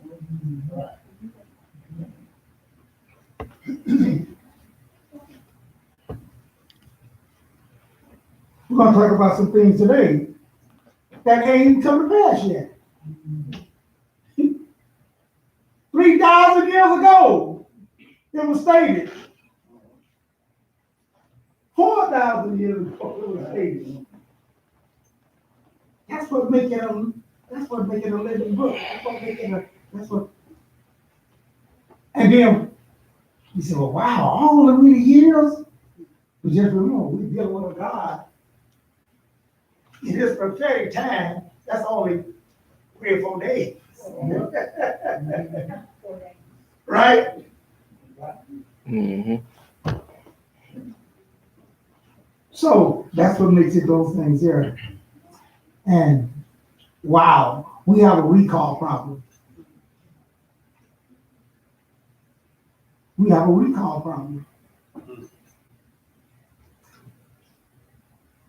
Be nice and now there are some special folks that they and that they call it, and scientists call it, that got a photographic Memory, uh, photographic memory. yeah. You know, I can take this here. Now, I look at this page here, and I look at every word here, and I see all of that. And it's stored there. But to recover that back and be able to do those things there, I have to do some thinking and everything there and all that stuff there. But there are people that can just look at it one time and see that whole thing and recall it back. But that is uniqueness of mankind. Yeah. But we lost that. We lost all of that. Sin is a devastating thing there. So yeah. There are only 3 preachers I know that can actually memorize the entire scripture, and all my life I've seen only 3 that can tell it back and forth. You recall it. They can recall the first in the Bible. It's only 3 I know. Well, there were a lot of rabbis and all that that could do those things there.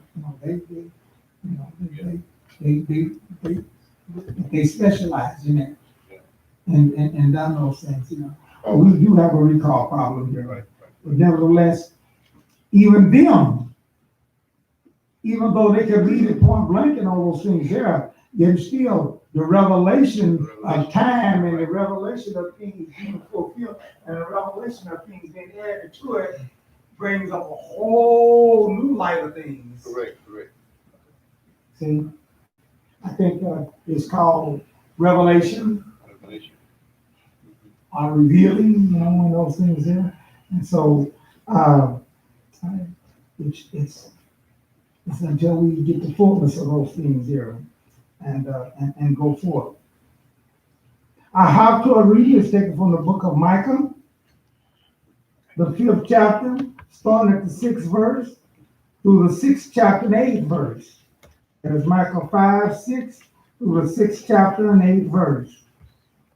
This week's Parashah is Parashah 40, which is Balak, and that means waster. Our scripture reading, which will be taken from the Haftorah reading, which will be given by Shemash. Let us give him our undivided attention as he read the word of Yah to us. Amen.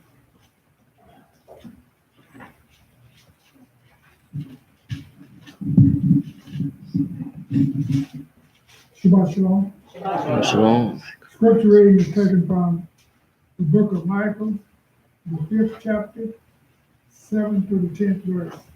It's Micah 5, 7 through 10, and that's page 752 and 753.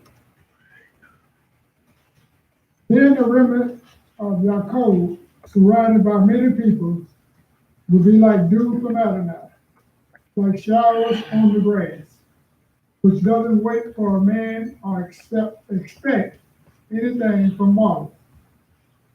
The remnant of Yaakov among the nations, surrounded by many people, will be like a lion among the forest animals, like a young lion among flocks of sheep. If it passes through, tramples and tears to pieces, there is no one to rescue them. Your hand will be raised over your enemies, all your adversaries will be destroyed. When that day comes, says Adonai, I will cut off your horses from among you and destroy your chariots. May Yah add a special blessing to the reading of His word. Amen.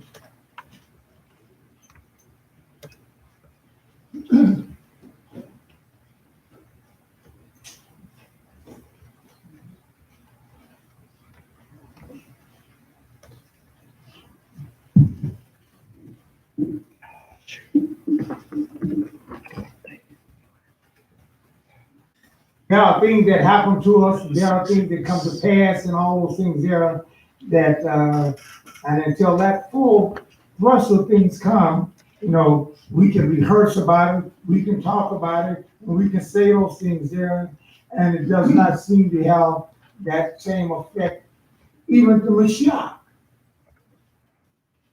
Many times he spoke about what was going to happen to him, and he repeated it. But when that moment came, put out, he entered into a different state. He entered into a different mindset. The Bible says he became very sorrowful.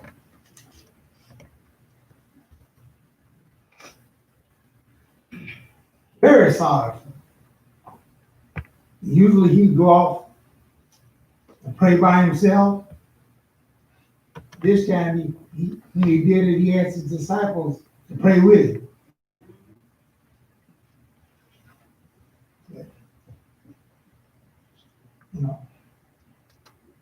Come back and they weren't in unison with him there, kind of upset him a little taste. But until that time came, he talked about it, it wasn't no big deal. He teaching them about it, he did not. But when that very moment come up, and it's the same thing, it is like I said, it reminded me of the little kid that came out there in the front. He disturbed the class, and he's talking, so we went out there to ask him to go, he's got to see, now, I wonder, this is why some of the police do get a little upset. You run your mouth. He just talking all that noise. What you gonna do? I said, well, there's a few things we can do. You see? I ain't scared of the police. Now, he won't volunteer about the police. But he'll do call the police. I said, no, we don't have to call the police. He's scared in the first place. And he started talking like he ain't scared of nothing. I ain't scared of nothing. You call the police.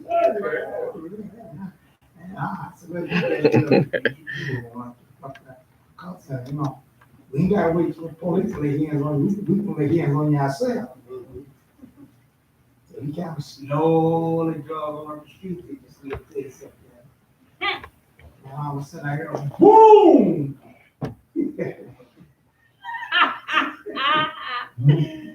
Mr. Brave Man, call police. Oh, you want the police to be called now. You want somebody. So it's funny how we say one thing and all that, but they're totally different in situations when it comes. Right? On that is. But nevertheless, here we have to rehearse those things to get it going here. Here is where we need to stay in line and understand the situation that is going forward. Because there's a danger that in all your intent, in all your planning,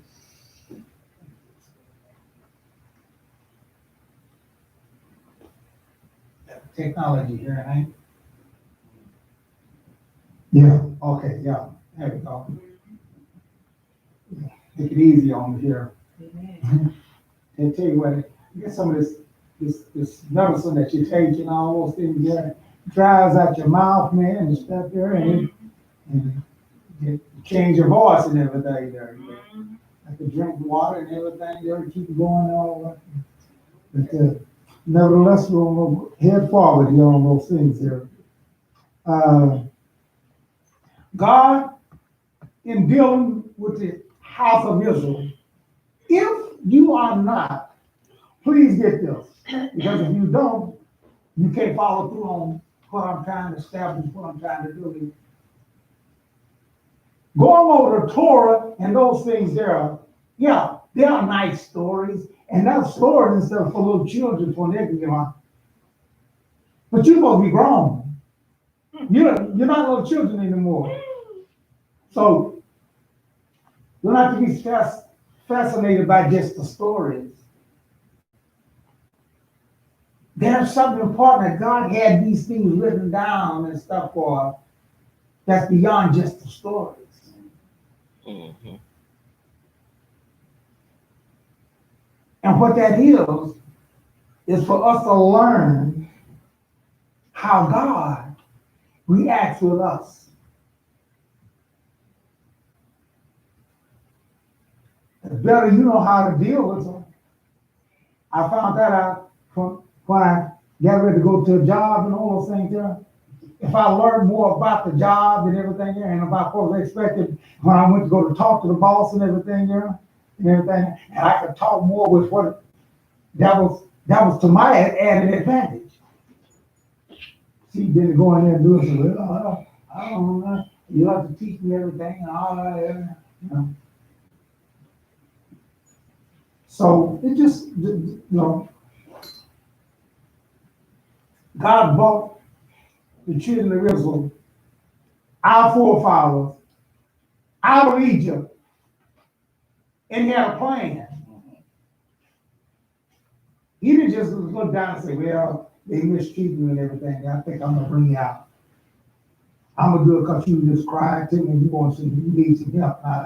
That wasn't a total motivation of what God did and why he was doing those things. You do know that, right? Right. If you don't, we need to know that. See? Because there are people that don't know. They just say, well, I don't know why he picked them folks. You promised that to Abraham. There we go. And if you don't know those things, see, you can wind up being messed all up. When Israel came out and was going for headed towards those things, this is exactly what happened to the Moabites. Balak, he was a king of the Moabites. And yet, they were fearful of Israel. Because Israel was whooping everybody. See? And everybody was scared of losing their territory. Oh boy, we listening. Hey, we don't want them folks in here. Remember, the Amalekites, they didn't want to let them go through the land. God said, ask them and said that you pay for everything. They said, no, we don't want you to do that. There was a reason why those things come about. Because the enemy is always working to go against what God has planned. And all that he can get on this side and all he can get on those things to work against him, that's what he'll do. And if you just become a victim to that, then you're just in trouble. The Amalekites, they seal their doom because of that. Now, Balak, he got scared in here and said, these folks are put the mightiest nation on the earth at this time. See, that's all they could see was the people. They didn't see the God that was behind these people.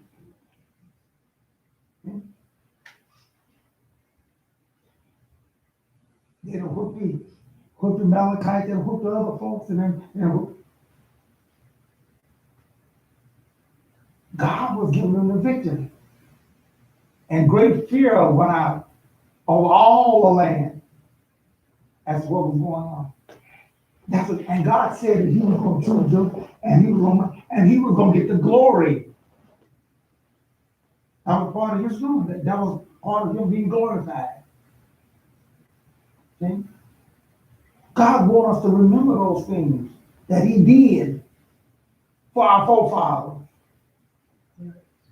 So we don't get stale and get stagnated. So, oh yeah, that was that there, yeah. You say, well, why would they do that? They did do it. And they said, what profits us to serve this God? He had to send a prophet along to explain to them why. See? Numbers 22. And start reading at the 9th verse there. We don't went over this many times, so we're just gonna plug it right here and go forward here. All right. 9th verse says, God came to Balaam and said, who are these men with you? Balaam said to God, Balak, the son of Zippor, king of Moab, has sent me this message. The people who came out of Egypt have spread over the land. Now come and curse them for me. Maybe I will be able to fight against them and drive them out. All right, now notice this. God is dealing with Balaam. He's talking with him, communicating with him. This man, see, was sent by Balak for a reason, and now he's telling him what it is for. He said, I'm scared of these folks here. I don't want these folks around me. I don't want you. But hey, I'm afraid to go out there and attack them. But we know your reputation. See? Balaam had a reputation, and it was pretty solid. What reputation was that? Well, but he cursed, they cursed. Whatever he blessed, they blessed. Yeah. He was a prophet. That's right. See? And he would curse folks. They would be cursed. He would bless folks, and they would be blessed. See? And so his reputation went before him. And so God was asking him, who are these folks that you with? Yeah. Who have you teamed up with? Be careful who you team up with. Amen. We talked about that earlier. In the Readng, it tells us, from such company as do these things, and the door said, it says, stay away from them, but get away from them folks. Because they're bad for you.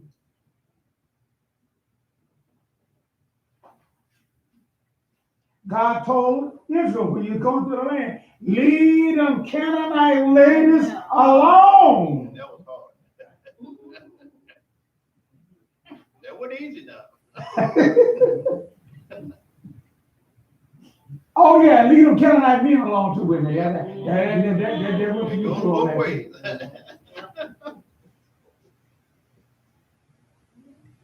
But he said first, as guys, leave them sisters alone. Cause they might.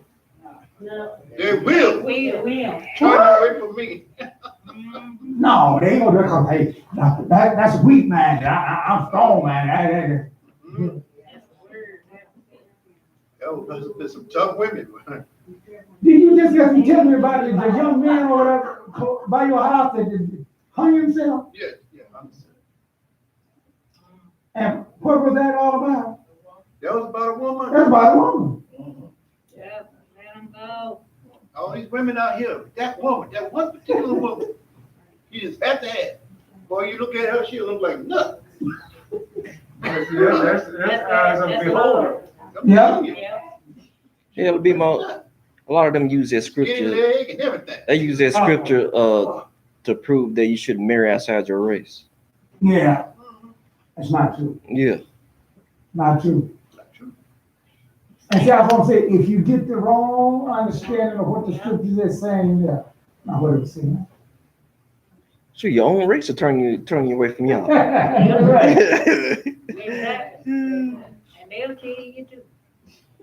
Has nothing to do with race, people, and those things. It has nothing to do with that. No, not about the race.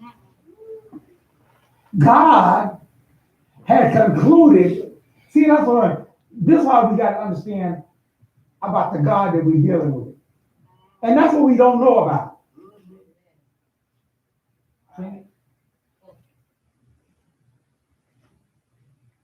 God had concluded about the Canaanites, the reason why they was in that position. Right? Right. Mhm. God had concluded that they was not worthy and he was kicking them out the land because he did not like something about the Canaanites. Come on with it. What was it that he didn't like about them?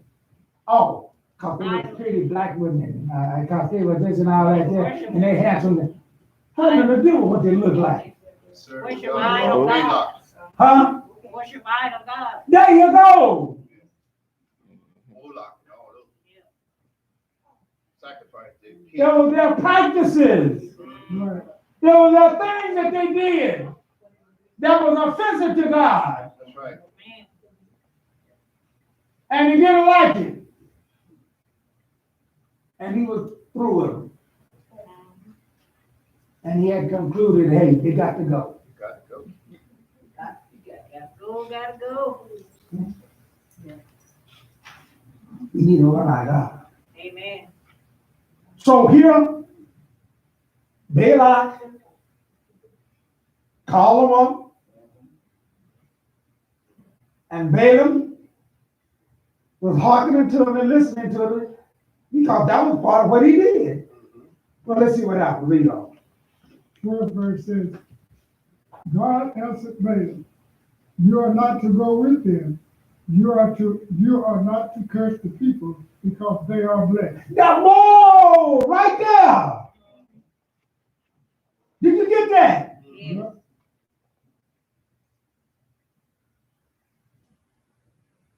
It didn't say you're not to curse them because they're the wrong color. Right. It didn't say don't curse them, don't curse them all that because, you know, the way they look and the hair and the texture and all that. We got these folks right now judging folks and everything by their colors and all that stuff there. Hebrew Israelites and all, whatever, you messing up.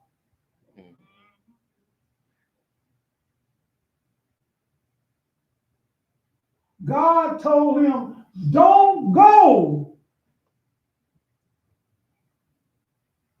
Because your intent is messed up.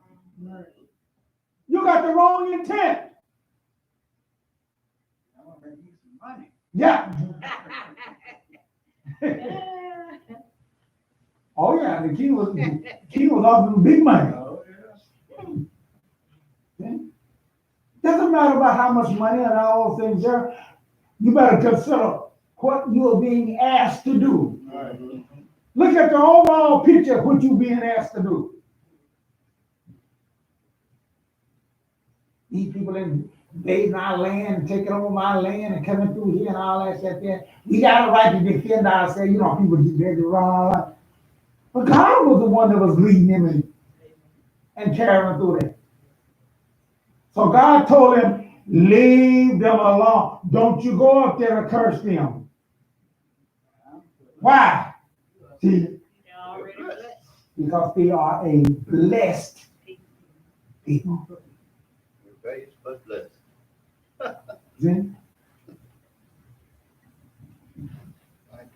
Go to the 23rd chapter and start reading the 4th verse.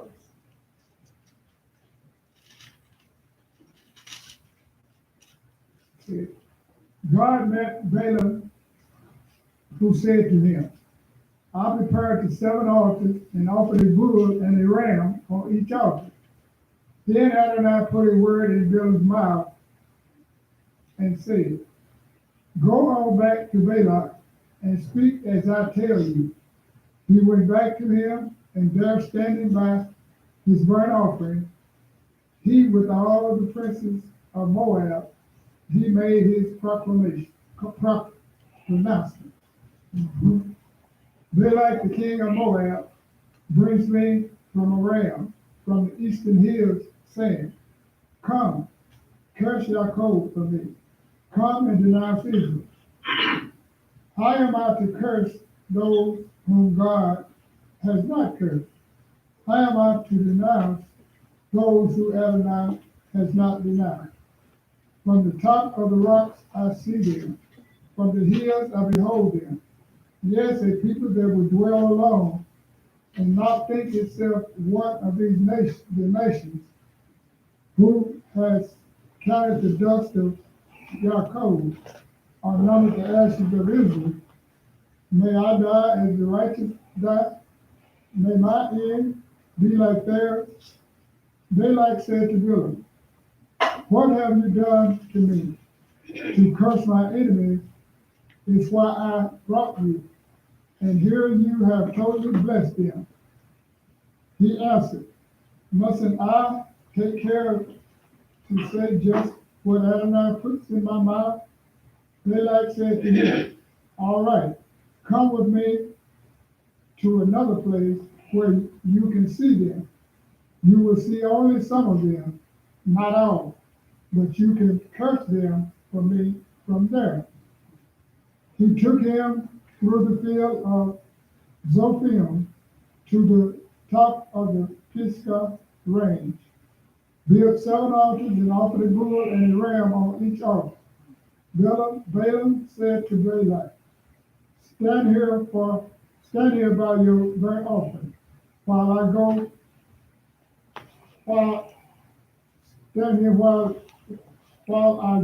over there to a meeting. Okay, we went through this here, and I hope that you'll follow through and know the situation that came forth and all those things there. Sometimes we think that, hey, the enemy don't give up on you. No, this is the part I want you to see. The enemy don't give up. He said, okay, you can't curse him on that and there. Maybe I'll take you to another spot and you can look at it with another angle. Right. Remember now, keep the money in your mind. Yeah, right. Exactly. But God's word will see it the same. Right. Yeah. Maybe they ain't all quite the way that you see it, and they ain't all in your favor, and they ain't all like that. God said, leave them folks alone. Leave them alone. Don't you go cursing something that I blessed. See? Because I got something in mind for them. And your cursing and everything is working against me. And you ain't gonna win that race. You ain't gonna win that battle. See? Because I'm the God of all creation. See? Oh Lord God of Israel, I'm the one. Ain't nobody else like me. See? And that's why I say these Christians, they got some power. God created an animal unclean and told them they should, and they gonna pray and then make it clean. Right. Lord, this is a good animal to eat. Lord, you just don't know how good it tastes. That pork chop tastes good. Smells good, right? No. I say it's unclean. That's it. That's it. So, how did they get that position? How did they get in that blessed position? We go to Genesis 12. This is why the Torah is so important. This is why it's so, because God got all these things laid in there. God got all these things in there for us to get this thing right and to know who you're fighting against. Right. Genesis 12. Start at the first 3 verses of Genesis 12. Now Adonai said to Abram, get yourself out of your country and away from your kin and away from your father's house, and go to the land that I will show you. I will make of you a great nation. I will bless you, and I will make your name great, and you are to be a blessing. I will bless those who bless you, but I will curse anyone who curses you. Now, God is the one that set that thing in motion. Right. Right? Right. He the one who made that promise to Abraham. Right. See? How you gonna be in control with him and you gonna work against him? That work? It ain't gonna work. made this promise. I made this. Now, as I said before, God just didn't pick Abraham and all that stuff there, and Abraham just all he had to do was just believe. And as people say, oh, he just Abraham had to leave. Abraham had to get up and go. But thank God he had a good wife. Yeah. Cause some of the wives say, we ain't going nowhere. To a place we don't know nothing about. Yeah, right. I'm gone in, I'm staying there. Send for me later or something. I might just say, hey, you leave when you want to. Hey, I ain't giving up this house here. I ain't giving up this here. Leaving some tent.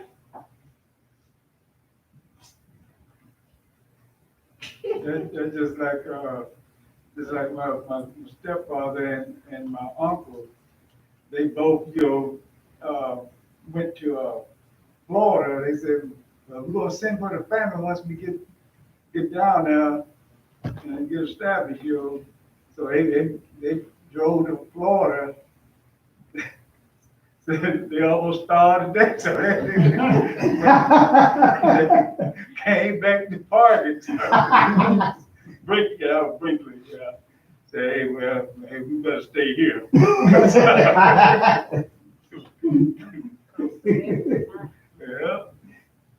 Yeah. Yeah, they're right.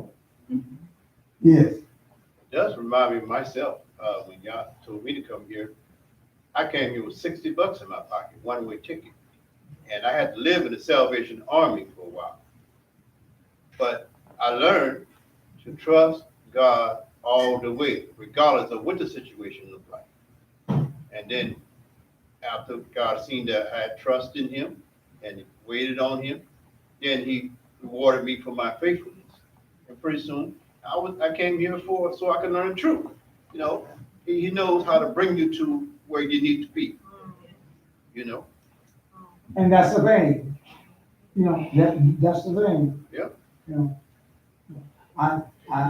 I had a tough way too, and then like I said, and I do believe this all fully.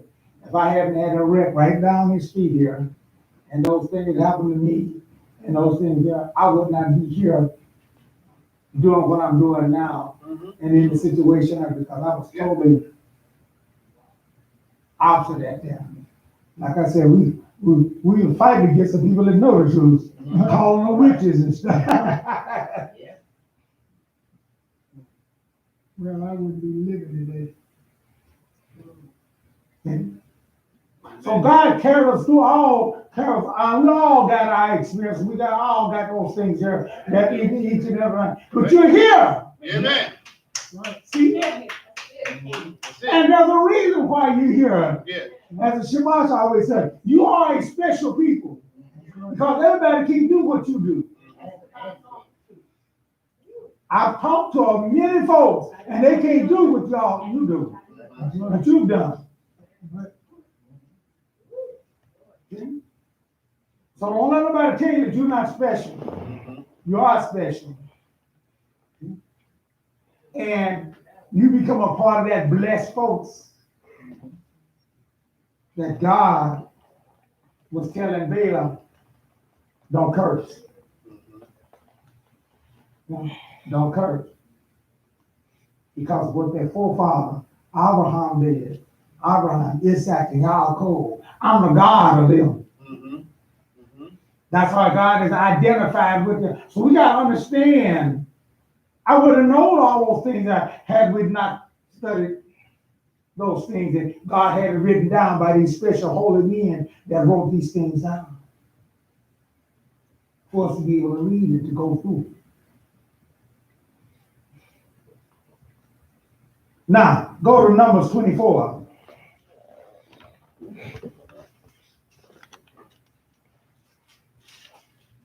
And start reading the 10th verse. Balak blazed with fury against Balaam.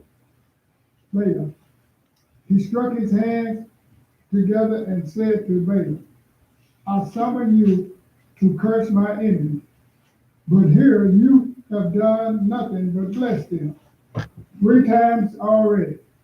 Now you had better escape to your own place. I have planned to reward you very well, but now Adonai has deprived you of favor. Now, I'm tell you something. The enemy would get mad at you, and the enemy would start threatening you. So he gonna get paid one way, huh? Yeah. He said, you better be worried about getting my ass. You done did all this stuff here and 3 times and all that, and made me look bad and all those things, yeah? Yeah. Hey, if you went against y'all gonna kill him. Well, y'all know the story. That's it. We ain't gonna go to that story. You already know that story. So Balaam had enough sense because he had an experience. Yeah. And that's what I'm talking about. Everybody has an experience, and those experiences teach you some things. And y'all know what that experience was. Yeah. See, that's a nice story that a lot of children listen to and all the things. But see, they think it's just a nice story. But there was a teaching in that. Right. There was a learning experience in that. And as you said before, he kept that in mind. And that's what it took me a long time to understand. And I tell folks too, you don't play with the God of Israel. The God of Israel will kill you. No doubt about it. No doubt.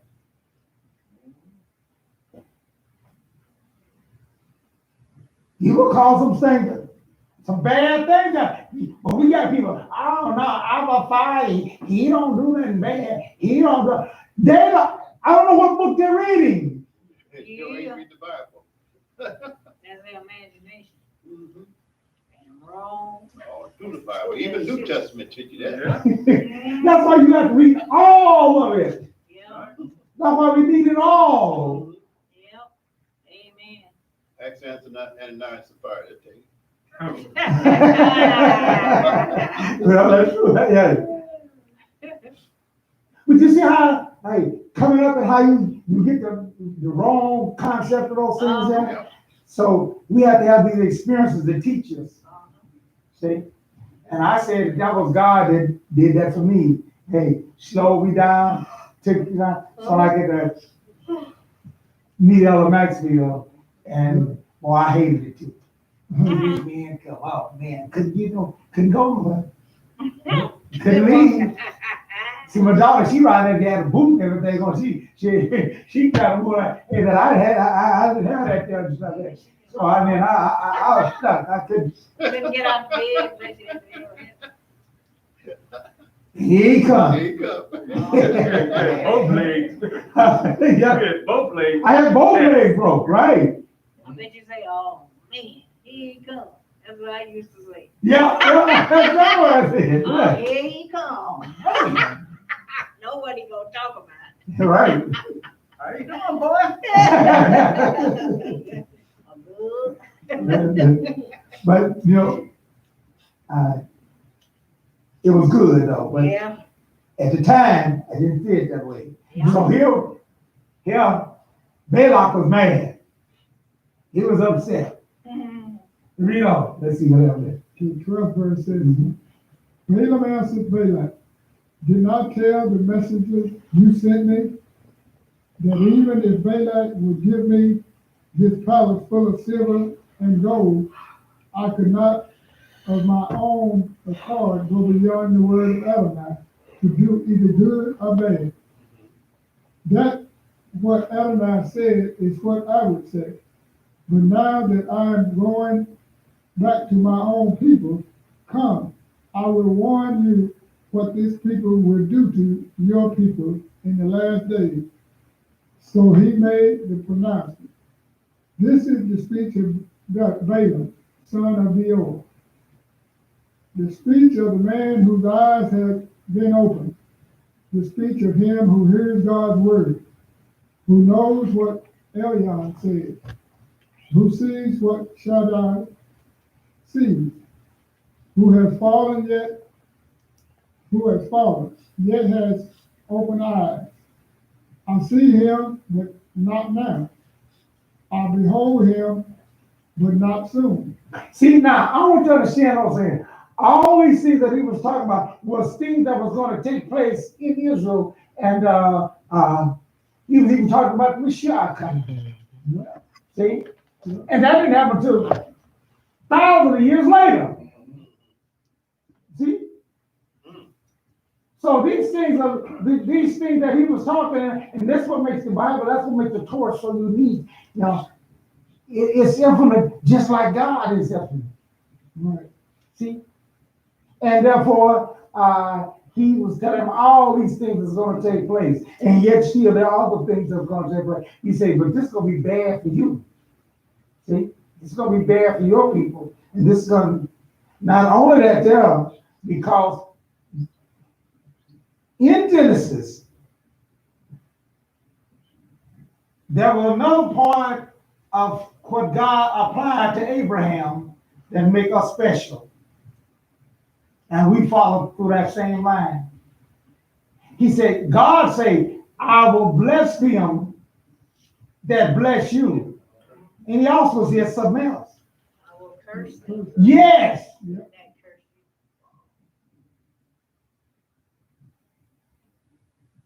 So you need to know the full story. So Balaam said, how can I go against this?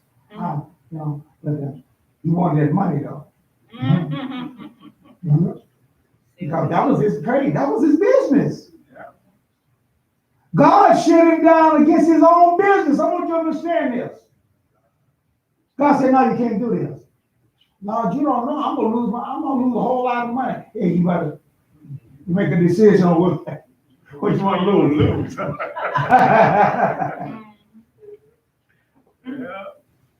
What you want to lose here?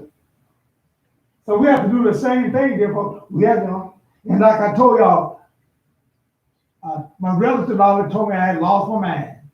Oh, you just run up there and got all that man and run up there and all that there, and you and my y'all that run up there and lost your mind.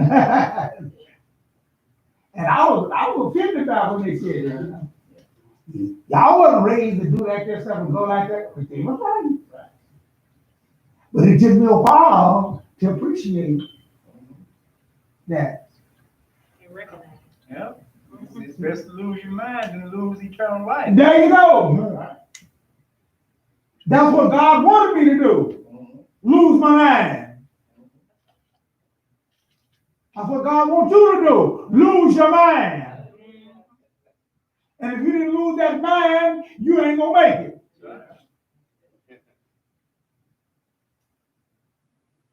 So when they thought they was bringing it up to me as a blessing and all that stuff there, I jumped on and I agreed with them.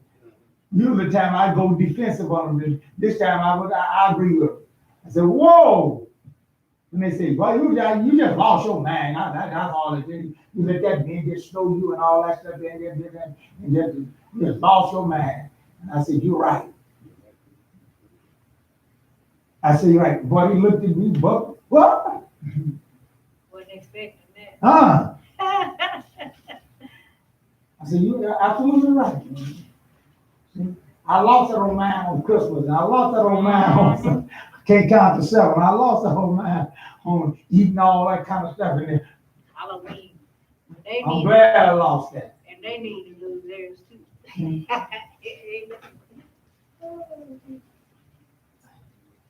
Therefore, he says here,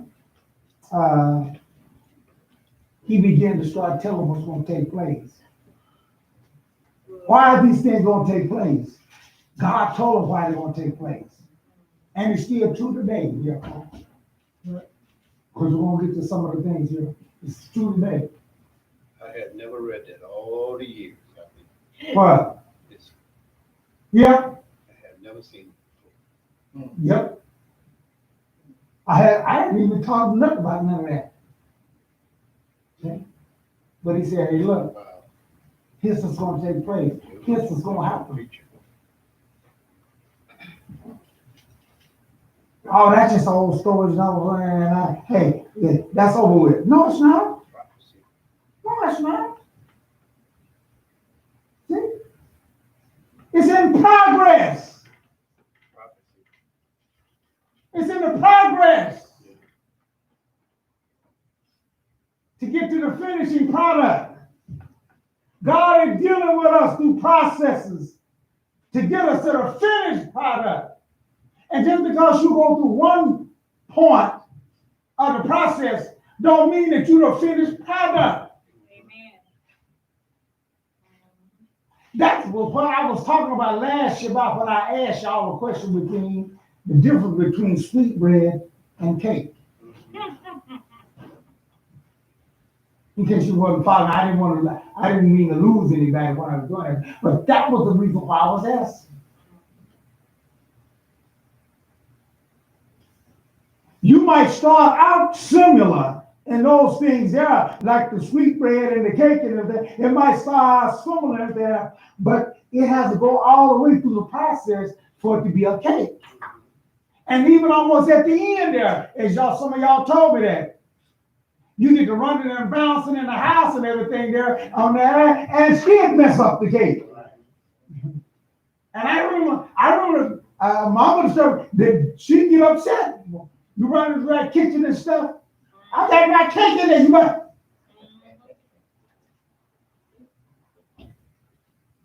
You're in trouble with the sink. Yeah. We had the wood blow. Bounce every time everything. Right. Yeah. Hear everybody footsteps. Yeah. Hey, if that cake falls, you're gonna be in trouble. Yeah. Okay. And so, same thing with God. God is processing. He's all no. Well, let me tell you something different. In the Readng, see, it says God has given us gifts for the perfecting of the saints. Right. Just because you're a saint don't mean that you have completed them. You haven't completed it yet. He gave some certain tasks. And that's what I liked about Micah talked to. He said, hey, look, he said, the problem with all these places and all that stuff there, somebody will get the spirit and ability to speak, to teach. Some get the spirit of healing. Some get the spirit of governing, and some get the spirit of prophecy. And instead of them staying all together to perfecting the body, what they gonna do? They gonna run out and start doing something by themselves.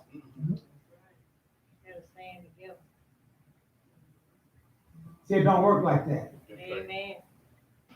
That ain't the way it's supposed to work out. Right. We're all together forming and making this body. We all need to work in harmony. Support. Amen. Amen. See? That the whole body might be perfected and processed and come out that prize.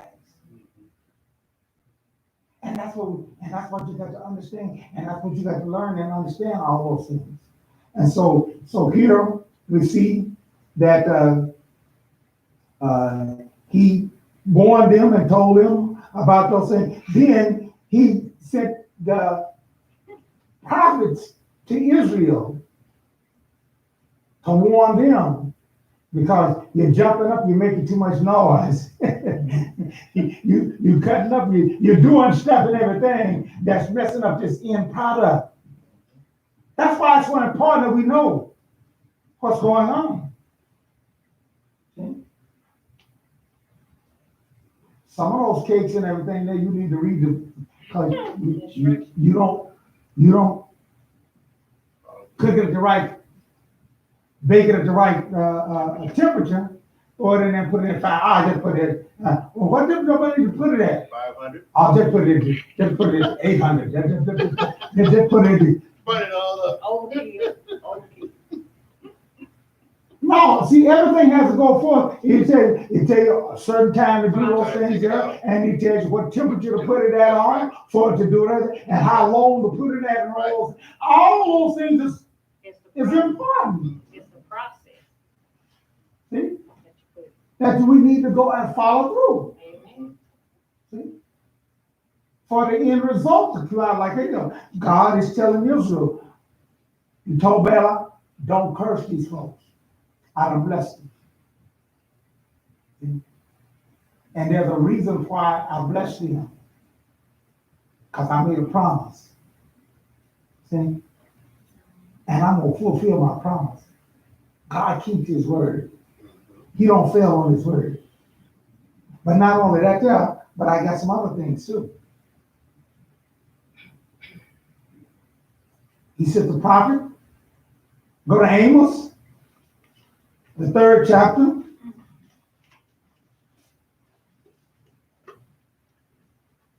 I read the first 3 verses of Amos 3.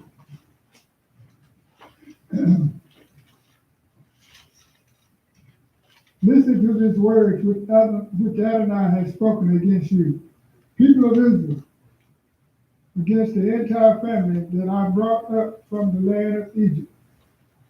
Of all the families on earth, only you have I intimately known. Oh, did you get that? Yeah. Even in a bad situation, everything warning, everything's talking bad about them ain't always bad. Right. It's a warning. Right. What verse do you read? See? One, Amos 3, 3:1, Amos 3:1. 1 and 2. Yeah. Thanks. He said, you know, it's just like I told you, my grandmother, she gave me a warning, don't run in the house and don't run close to my china cat. Because if you get too close and everything and doing that there, it's going to be bad for you. That was a warning. See? That was a bad thing. I can't run in the house. I can't do it now. So she had to kind of touch me up a little taste to get that over before I really mess up. As a matter of fact, she said that. I remember said that, you know, how many of y'all remember old folks would say that about, I'll kill you? Oh, Have y'all had it? yeah. I'm Unfortunately, this world will take you out too.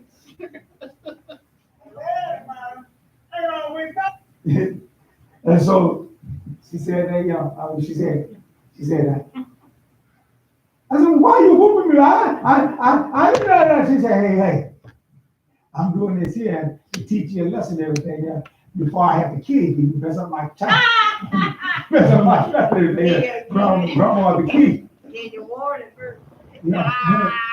And flash water got it over to me. Hey, got to the place where when I come to the house there and everything, I move way over. Get that child cabin special. And no running and no playing in the house. Like I said, and I think that injured on me too. I wouldn't allow my children to run in the house and play in the house. Read on. This is why I will punish you for all your crimes. Do two people travel together without having so agreed? Does a lion roar in the forest when it has no prey? Does a young lion browse in his lair if it has caught nothing? Does a bird get caught in a trap on the ground if it hasn't been baited? Does a trap spring up from the ground when it has taken nothing? When the shofar is blown in the city, does the people tremble? Can disaster befall a city without Adonai having done it? Adonai God does nothing without revealing his plan to his servant, the prophet. All right. What was that? The prophet had a job. Prophet had to come and let them know. These are people of God. See? And you let them know that, hey, you ain't staying the line, you ain't towing the line like you should. See? And therefore, let get back in line because if you don't get it straightened out, if you don't follow through on this here, if you don't line up with the plan and everything there, you could be in trouble too. You could be in trouble. So God had to warn Israel. He said, well, I was back in the old days and all that stuff there. We don't get no warning now in the New Testament time. These folks can go to, go to Revelation. Last book in the New Testament. In the read at this side. Revelation 2. And you're going to start reading the 12th verse.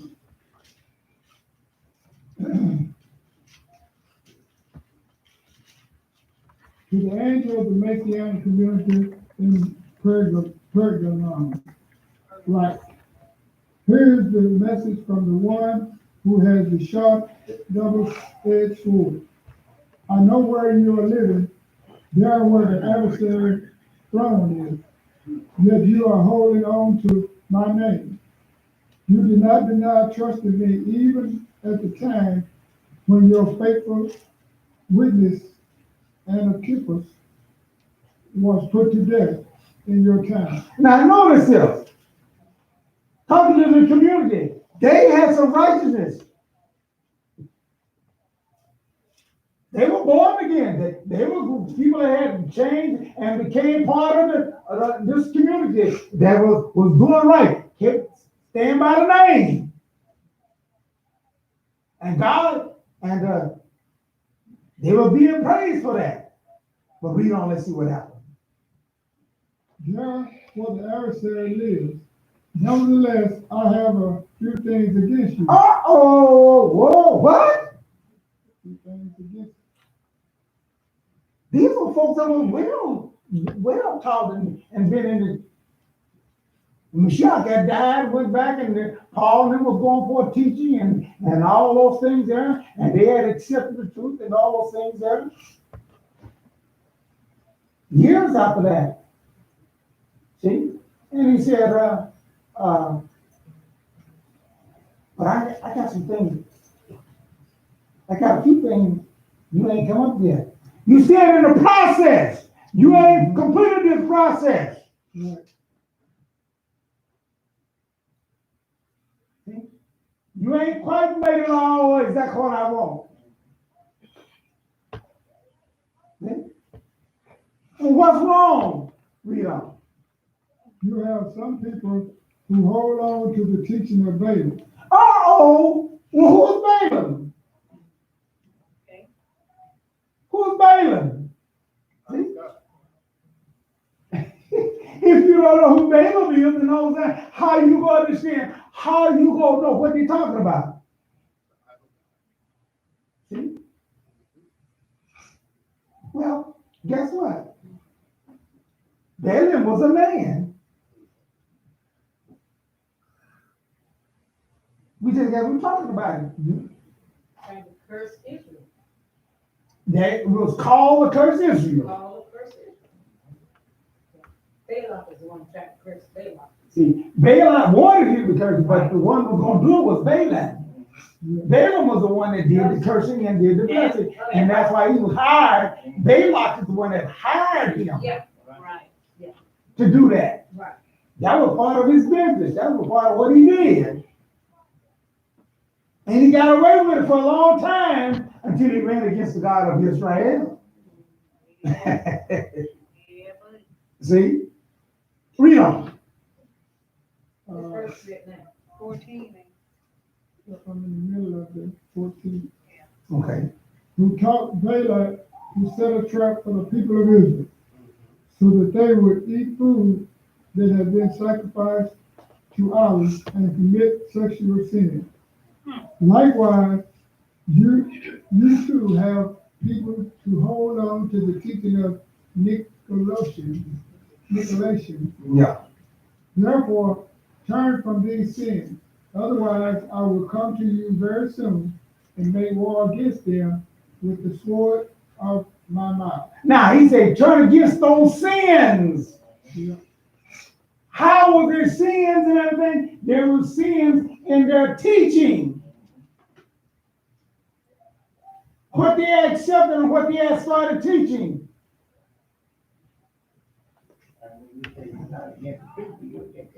There you go. I don't, nah, that's why I tell folks, I'm not against that person, that individual. I'm against that doctrine. That summation of what their doctrine concludes, that's what I'm against. A lot of those folks are innocent in there and sincere and all those things out, but their doctrine is just awesome, full of gall.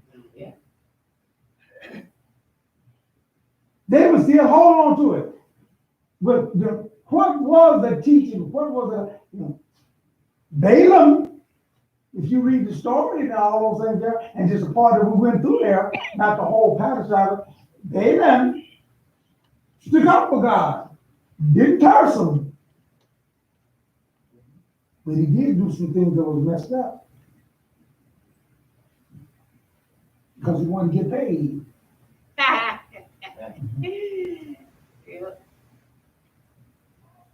And he taught him how to lay a trap for God's people. Let me tell you something, that's what I always tell you, and please get this. Even the Mashiach said, no one can snatch you out of the hands of the Father. No one can snatch them because they were blessed. And God said, you can't curse that which I'm blessed. But I want you to get this. But if you can kick you to jump out yourself, that's a different thing. God won't stop you from jumping out yourself. But he'll stop your enemies from doing it. He'll stop your enemies from pulling you out and taking over and doing those things there.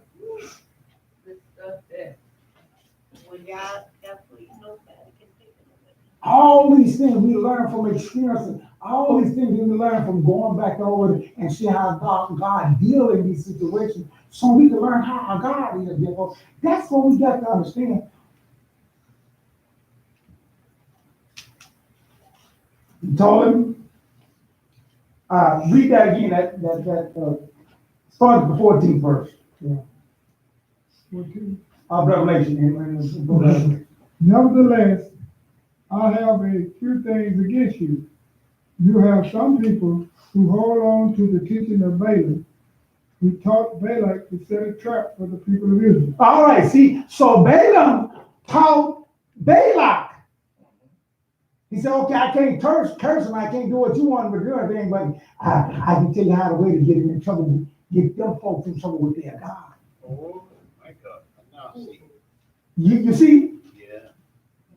He said, I can't curse with them, but I can tell you a way to get him in trouble with their God. See, the women over there. There you go. There we go. Now I see. There you go. You serve their God. Yes. That's what I'm talking about. I see what you're saying. He said, it was a good thing, like, but they ain't make that whole run. And the women. I got a question. The women. Yeah. So Balaam and Balak, were they false gods? No, they're two different. It's not gods. No, they're not gods. Okay. Balak was the king of Moabites. Or the Moabites, and Israel was going through their land. But did they worship false gods? Huh? Yeah. Oh, yeah. God called Baal. That's what I meant. Yeah. Worship false Baal. gods. Yeah. And so they, okay, and Balak too. Yeah. Okay, gotcha. Go ahead. Get that straight. Even though he did not go against God to the point of cursing and doing that there, but he still worked against God's people by laying a trap for him. Yeah. And he's the one that told him about the trap. And yes. Oh, in Numbers 31, 15:60, it says, "Why have you let all the women live?" He demanded. "These are the very Very right. who followed Balaam's advice." There you go. There you go. Balaam said, I can't curse or anything else, but here's what I can do for you. He said, you want to get them in trouble with their own God. See, the devil, and that's why I keep telling you, the devil knows God better than what you think he. That's why when those guys were faking and all that stuff, you know what happened? The guys, the people that were over there faking, they said, hey, Paul, we know. Paul, we know. We know. Yeah, sure, we know. Really? Yeah. You asked that. We don't recognize. You ain't for real. Right, we don't recognize. You ain't called nothing. You ain't. In the jump.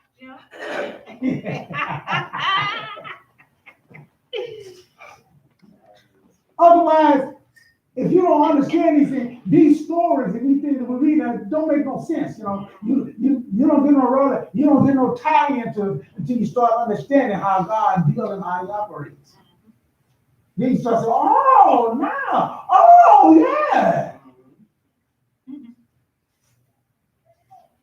And that's why we read it there in the book of Revelation. It said, and devil goes to still held on to that.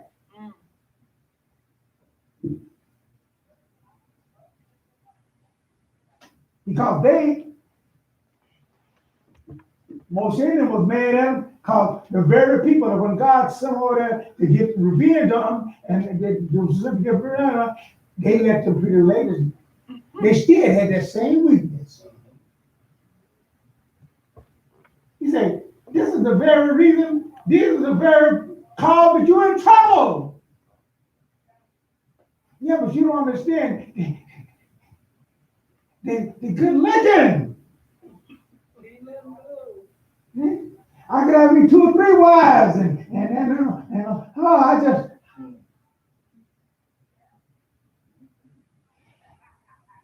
Where's your thinking at? See? You ain't thinking properly. Something wrong somewhere. Your mind just go googly mind when you women. Just go off crazy. You know how it is. Yeah. And that's bad. Yeah, it's bad. See? That's the way we are. We're wired like that. And that did get him in trouble with God. See? But we need to get those things in line that it might work. We also go to the book of Micah, the 6th chapter.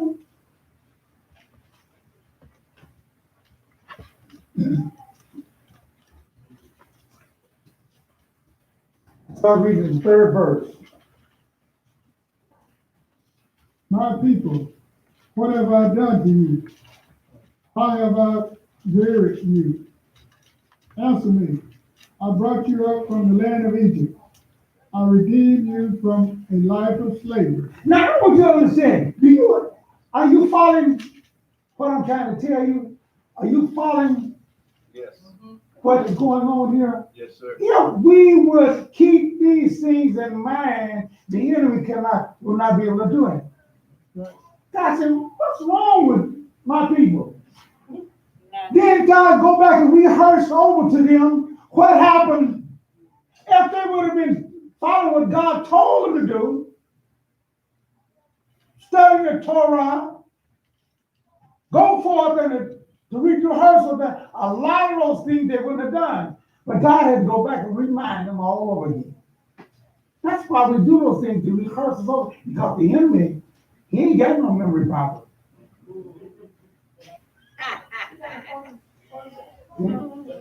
About that. He says, you don't forget what I did for you? Why are you in this attitude? Why you got this situation? Why you don't let this come up on you? You don't forget what and that's why we have Passover, because you don't want to forget God, what God did for us. You say, well, that was a long time ago. Yeah, that was. But we have to be reminded. Because we so easily get subverted and go forth. What did he say? Micah 6, the third. Yeah, My people, what have I done to you? How have I wearied you? Answer me. I brought you up from the land of Egypt. I redeemed you from a life of slavery. I sent Moshe, Aaron, and Miriam to lead you. My people, just remember what Balak, the king of Moab, had planned. Notice that God bring this up again about Balak. And there's a reason why God wanted to keep a reminder. Now this was hundreds of years later on when the prophet come and reminded him of what happened way back. That's why we have to keep these things in mind. That's why we have to. Because let me tell you something. The enemy has been living that time too. His time ain't ran out. His time ain't come to an end yet either. We are.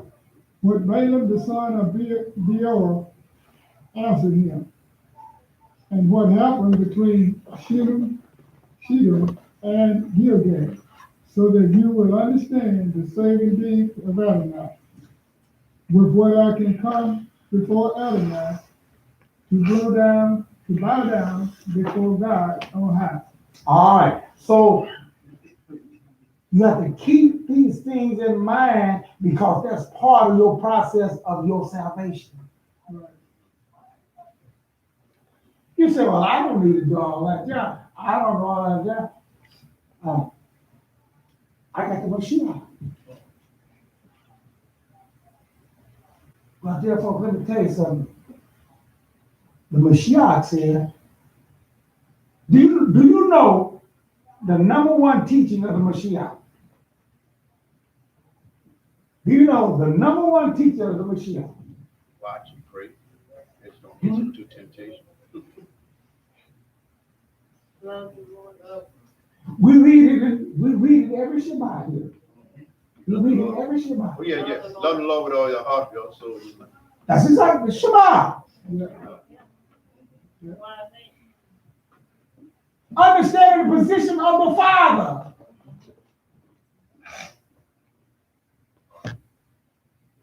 When he was here, he said, I killed them in my name. Is that what he said? No, come in my Father's name. When he was praying to me, he said, I killed them in your name.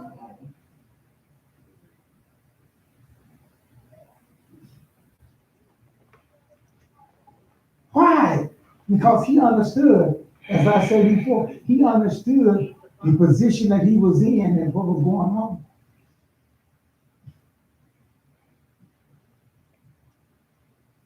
We're all a part of God's plan. We're all a part of God's fulfillment. We're all a part of what he's working at.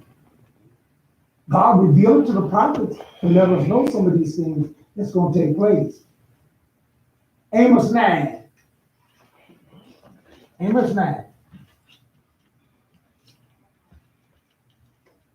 And you're going to start reading the 13th verse of Amos 9. We're still processing here, folks. And when I say we, I'm talking about Israel. That blessed people that the enemy couldn't curse because God wouldn't allow him to. Because what God has blessed is blessed. That's right. What verse is that? 13. 13. Yeah. The days will come, says Adonai, when the plowman will overtake the reaper, and the one treading grape,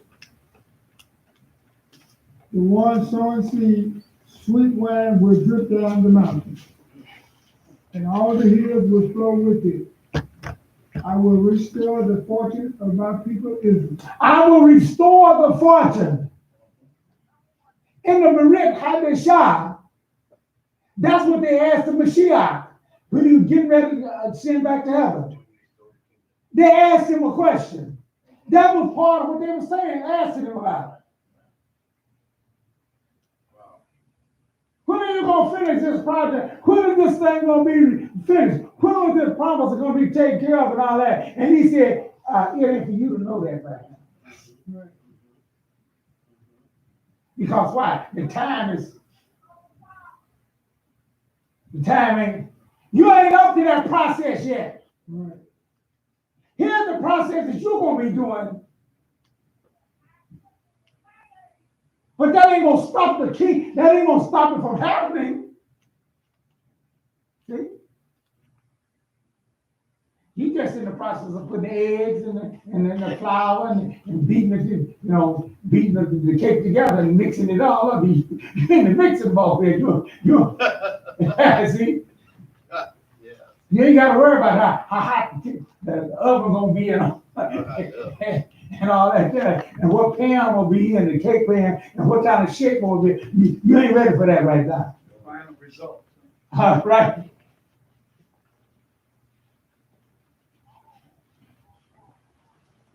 Read on. They will rebuild and inhabit the ruined cities. They're gonna rebuild, they inhabit it. And that's what they have. Who you gonna restore it? They wanted that, but it wasn't the right time. See? Still in the future. See? Still in the future. God's still working on his plan. See? Can't get against God's plan. Right? That was one of the big things that I got upset with this. But see, that was a hard thing to do things too. See, and I'm not saying when I say things, I'm talking about the situation that I was in, not other folks. Going to heaven. Ooh, that was a glorious thing, going to heaven. But man, I didn't realize how out of shape and how different that was out of God's plan, talking about going to heaven.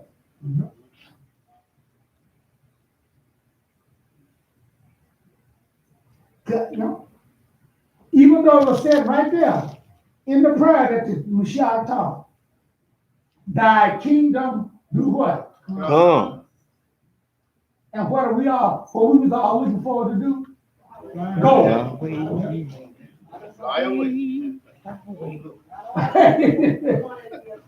boy, that was a good thing because boy, I'm gonna walk on the streets of gold. You know what I mean? Boy. Not all of us. Huh? Not all of us had that though. Well, that's what I'm saying. I'm talking about me. I said about me. Because by that time, I was able to teach my children different. So was that a different part of the process? See? When you were able to do that? Or is that still just adding the sugar and egg? Is that a different part of the process? No, You were able to raise your children without that? yeah, because he tells us to teach our children. Right, so we got to look There is a responsibility for each and every one of us to teach our children. Right. And we talk about that on Roadshow Dash. So we got to look further along in the process. See? Yeah. Yeah, we're further along now in this process here. He said, you're going to restore, you're going to rebuild, you're going to do those things. Read on there what it says in the name. You will plant vineyards and drink their wine, cultivate gardens and eat their fruit. Now, I want you to understand, there was a time in the land of Israel that this was not true. Some of us here, is fortunate to go over there into the land. That land was desolate. As a matter of fact, that Yellow Master even talked about it. They sent a guy with a 7-day bid, sent a guy over there and made a picture about the land and everything and say, oh no, God ain't dealing with nothing over there. God ain't doing nothing. God ain't got nothing to do with them folks over there. Ain't nothing but rolling sand and all that there. Ain't no nothing. And he was right at that time. But after them Jews that got to Hebrew Israelites said, how about ain't whatever else, hey, like in the book of Ezekiel, the prophet, it says that my people, when they come, this is what's going to happen. Or hand to come. That's right. He said that, what they gonna do then? What's gonna happen? Cultivate gardens and eat their fruit. I will plant them on their own soil, no more to be uprooted. All right. Mhm. So we know that, we got all these folks talking about, they make the right folks over there. Well, right now, let's see, for 1 years, they been in the land, ain't nobody been able to put them out. And maybe because somebody ain't trying either. Can't give me one. Oh, they sitting there laying it for us. Is that right, Brother Matthew? Yeah, that's right. No, that'll work. Mhm, thank you. I mean, I can say without, with surety that all of them like that, but some of them will be in the land. Well, see, Those that are faithful to Yah. that was the same attitude that, Balak had about the house of Israel. That's why he took them to different places. He said, well, maybe you can't curse them over here. So go over here and over there, and maybe you can see some of this group over here and everything there. Took them to 3 different spots. And God said, no, leave them folks alone. Why? Because the whole 12 tribes of Israel, not one. I did use it. See? God said, I bless the whole. And therefore he said that's what he's going to do.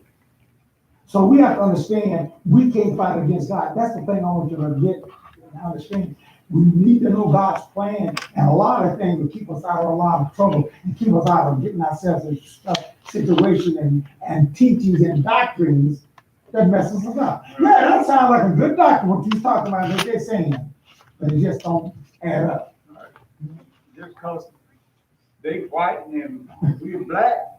Oh, Yeah. Well, they just setting up for us. Hey, y'all knew what he was doing. He knew what he was doing. He said, I'm gonna plant them. Right. And can't nobody say that wasn't a special planning. I remember that. And especially in 67. I was just a little baby in 48. I was born then. I was born in 47. See, but they were planted and became what you call it in 48. So I don't remember that, but I remember what happened in 67. As a matter of fact, the Shemash told you about it. And they still working on that right today against God. Yeah. The nations.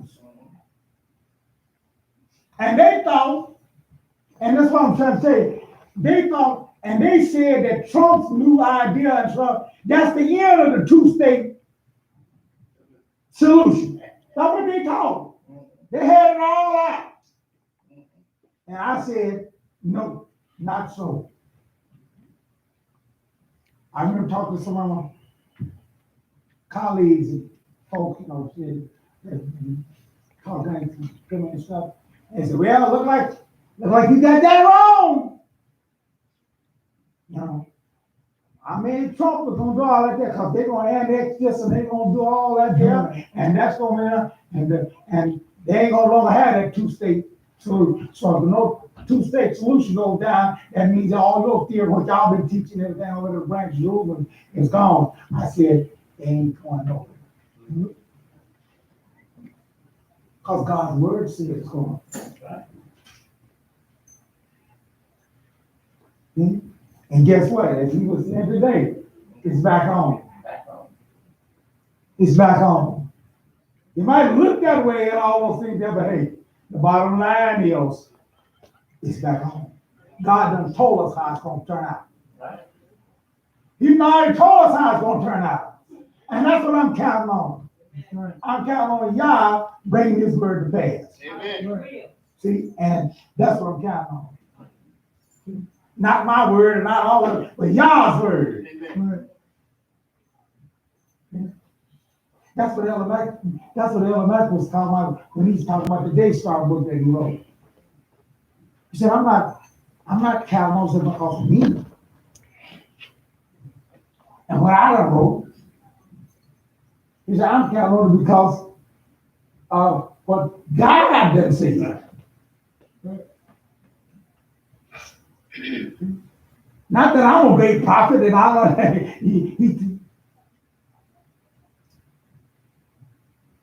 he says, it's true not because I heard it. No, he said, no, it's true because God's word said. Amen. See? And that's what we have to understand. Amen. It's God's decision. It was God's decision to bless Israel. See? And nobody can go forth and do anything different.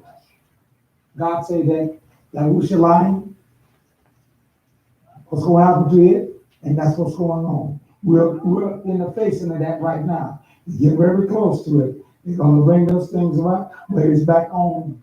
Even though it died down for a while, it looked like it was going to pass, and the nation was going to go another route, but y'all have already told us how the nation's going to go. See? You know, and therefore, let us get in with God's plan.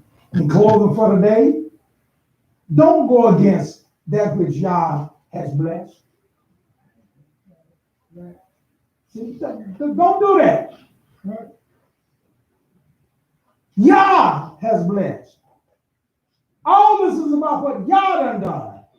The Torah is all about what Yah has set forth. Amen. That cannot, even the Mashiach said, the scriptures cannot be what? Broken. That'll come to pass. See? He tells us those things there. And this is part of it. Don't go against that which God, Yah, has blessed, or you will surely be wasted. As a matter of fact, that was the name of Balak. See? That's what his name means. Balak means waste. And if he would just let them go through the land and just do those things there, it would have been all right. But now, if the Amalekites would have just let them go through the land and everything, it would have been all right. No! It's bad to be against God's plan, thinking that you're in line with it. And that's why I was talking about, that's why I was saying my prayer that I be saying. See? And that knowledge that I be talking about, that's number one with me. Not saying that there's other things, and I'm not against that. But the number one thing that I'm interested in is making sure that I'm not after and working on some things that is against God. And it's easily done because the enemy scared pumps us with that. You see? You say, well, that can't happen. Yah says it will happen. And the prophet come along and said that. And he said his people, not somebody else. They're going to think they're doing the will of Yah when they're actually working against it. But that ain't what happened to us. You know why? Because we're going to stay up on it. You will surely be wasted. His plan will be done. God is in control. And what he has said, what he has blessed is going to be blessed. Okay? Amen. We either be a part of the blessing or we be a part of the curse. I'm saying let's choose to be a part of the blessing. That it might be well of. But in conclusion, as the scripture said, all Israel, and that means all 12 tribes, all Israel was going to what? Be saved. Be saved. Why? Because they're blessed. And God will see to it that it happens. Therefore, if some of them got the wrong color and all that stuff that we think and everything, be careful. You just might be fighting against God, thinking you in line with it. Cause I ain't seen nowhere in there that God was against color. I ain't seen it in there. Therefore, let us go forward in those things here. This is our Parashah for this week. May y'all bless us and keep us on that end. And we trust that God will bless you and to keep you. And if it's His will, we will see you next week. And that it might be well with us. At this time, we're going to turn the service to hands of Shamash, close out the service for today.